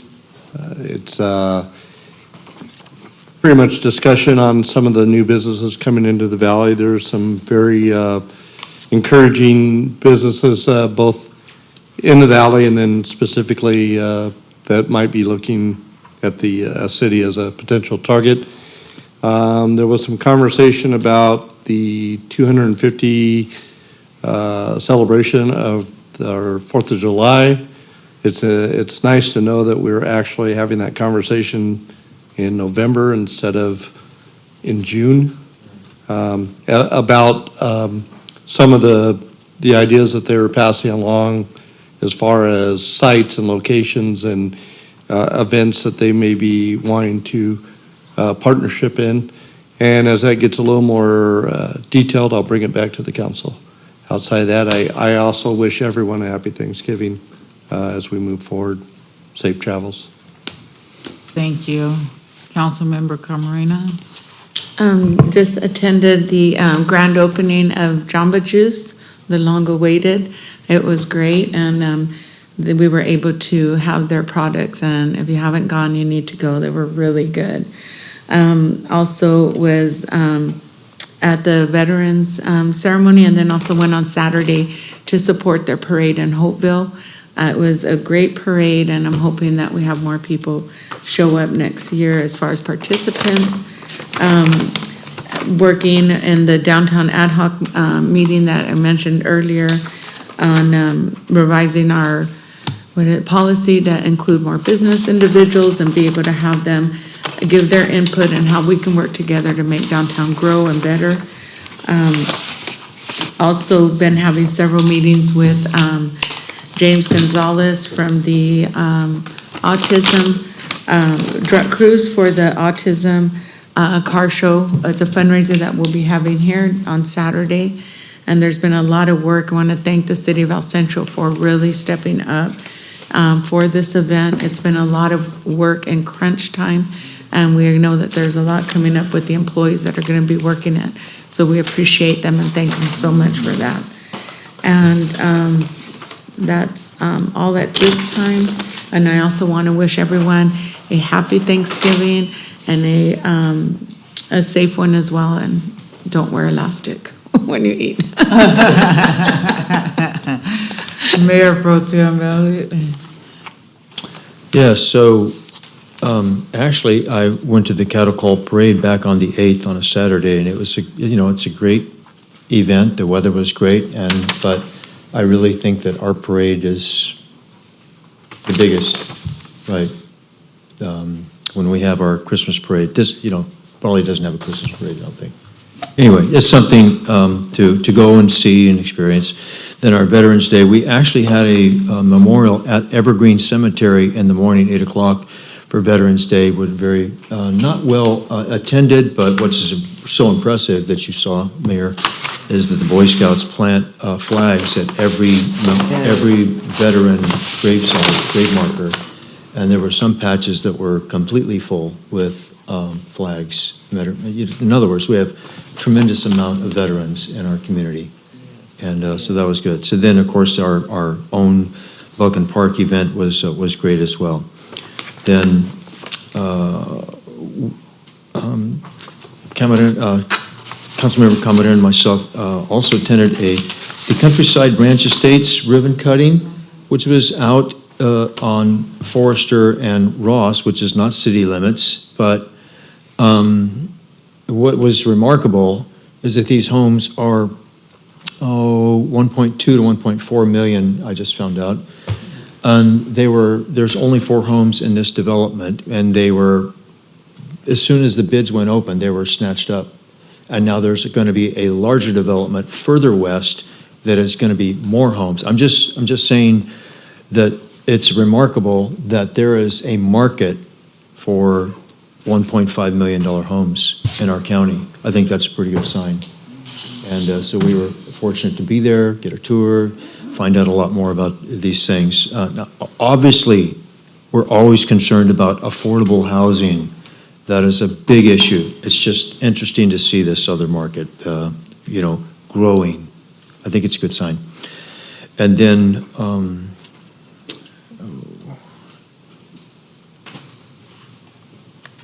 we had on the 13th, Thursday, our first 8 market days. First out of 8. For the next 7 months, we'll have one every month. And it was a pretty good success. Lots of people, wasn't too many vendors, wasn't too few vendors, and we'll see how that works out as we go. If they get, if we kind of add more, get more interest. I was kind of surprised it wasn't on Main Street itself, but on 6th Street, where there aren't merchants. But I noticed, I took a walk on Main Street, and many of those merchants were open. So that was really, I think, part of the point of these downtown merchants wanting, some activity, that they were open. So hopefully that'll continue to grow and get better. And then, of course, the Jamba Juice grand opening, another big event, another business that chose El Centro. This is their second location, and they're looking at Calexico for the number 3. So, it's just another location that we hope that they're going to do very well. And it seems like they were. That was, seems to be very popular. They're very confident themselves. And then just this last Friday, the 19th, Councilmember Camarena and some family, and myself and my wife and some other family and other friends were able to attend the New Creations banquet. And the reason I bring that up is because it's always a very positive event. It's so uplifting, encouraging, and what they do for the city of El Centro is remarkable. Their what would you say, their success rate for people that, for instance, drug addicts or other people that go through their program is about 80% compared to a secular program like Betty Ford in Palm Springs is 10%, a 10% success rate. These are 80% success rate, largely without government funding. I think they use food stamps, maybe, and I'm not sure what else, maybe Medi-Cal for emergencies or something, but they do a great job. So I'm just very impressed with what they do here in the city. And again, wishing everybody a great Thanksgiving. I don't know if you know this, but there's only a few countries in the world that have a national Thanksgiving Day. Canada has one, but it's different than ours. I think they don't give thanks to God. It's something else. It's something else. And so we're fortunate. I believe we are fortunate to have a national Thanksgiving Day that we pause, look back to our founders, why they came here, that we give thanks to God. And very, very thankful about that. Thank you, Mayor. Thank you. Okay, we had a lot of good events, very good events, and I echo a lot of them and thank our staff tremendously, as we do have a lot of upcoming events that I'm getting ready to, and I'm glad that Councilmember Camarena touched on the cruise on Main Street. That one is this Saturday, so come out and support, 10 a.m. to 4 p.m. They said it's going to be some rain, but James said, rain or shine, It's still going on, so come on out and support. And then also, we have the State of the City Address. I want to invite everyone to our annual State of the City Address. It's taking place this Thursday, November 20th at 6 p.m. at the El Centro Public Library. Please note that the library will be closing early that day at 1 p.m. That day is in preparation for the event. This year's address will highlight key accomplishments, major projects, and continued progress happening across all departments. I hope to see you all there as we share the work and momentum moving El Centro forward. Look on our social media page for more information. Also, we'll have the Christmas tree lighting coming up. That's going to be our next special event. It's in the city's annual Christmas tree lighting taking place on Friday, December 5th from 5 to 9 p.m. at Fire Station Number 3. This evening will include holiday activities, family fun, and official lighting for our community tree. I hope to see you all there. Then we will have on 6 and Main Market Days, our next 6 and Main Market Day event is Thursday, December 11th from 6 to 9 p.m. in the downtown El Centro. This monthly community enjoys an evening in our historic downtown, meet new local vendors, and explore a variety of crafts, projects, and services. I hope to see you all there. And then also we will have the Slam Fest 2025. That was rescheduled. So the rescheduled date is for Saturday, December the 13th, but the time is 10 a.m. to 2 p.m. at the Brent Driscoll Sidewinder Skate Park. This event features BMX and skate competitions, lawn games, and an art walk, a kid zone, and live music with DJ Jet and DJ J Steezy. Registration opens at 10 a.m. and it's open for all ages. We hope to see you guys there, and anything that you just missed me by saying, you can look on our social media page for more information. And I also want to take this time to wish everybody a very blessed Thanksgiving. Make sure you enjoy your loved ones, talk about what you're thankful for, and just be really thankful that we actually, I agree with you, Mayor Pro Tem, that we actually have, where we're honored Thanksgiving Day here. It's a lot of places that don't get that. And there's also a lot of people who won't have food on their table. So let's just be thankful for the things that we are blessed with. So now I yield to City Manager Sawyer. Thank you, Mayor. So the market nights was a great event, first Yes. of many to come here. Kind of a smaller setting, but I think it was very well attended. I heard some great comments from family and friends that were in the area. Everything was positive, and it was nice to see some different vendors out there. Kind of a different mix of vendors than what we've seen before, so I think that was positive. I attended Coffee with the Cop. That was the same night, held by our police department. Kudos to them for reaching out and interacting with our citizens and getting input and seeking to have that open line of communication. I think that's extremely important for all of us. I would like to say that the city of El Centro sometimes is critiqued about what we do and what we don't do with special events. But every meeting we're up here, we're talking about the signature events that we throw, the attendance at these events and everything. And I would say that we have some of the most robust events, bar none, in Imperial County. But that is all possible because of our staff. And as I sit here and I listen to all the events that council has named off, and I recall the events that I've been to, if you sit here and you look at the calendar of events that are coming up, especially in the next 45 days, staff is going to be working 7 days a week on a lot of these. It is our desire as council and staff to have these events, to make them memorable, to make them enjoyable for our public. But it is a lot of work on staff, and they are a dedicated group that come out here and make these events happen on overtime, yes, but nonetheless, it's time away from their families.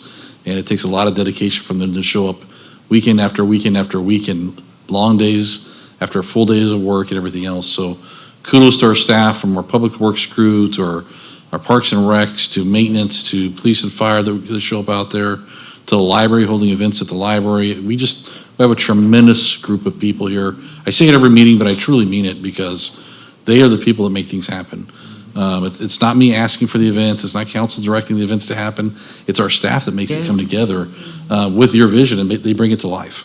And so I'm going to put a placeholder here, and I'm not going to say much about that, but it is council's goal has been, shared with me to expand our events, to grow this, and really become the key feature for certain events here in the city of El Centro.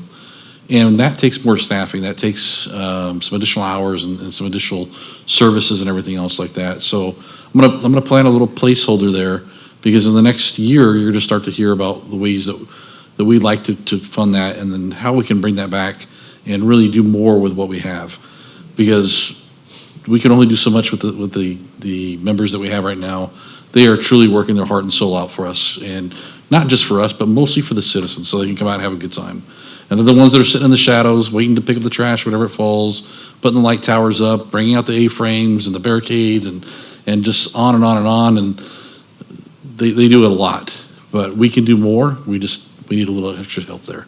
So I'll put that placeholder there. I'll leave everybody in suspense. We'll talk about that as time moves on. But thank you to the council for supporting these events, for showing up to the events. I know that it's seen by all of our employees as well.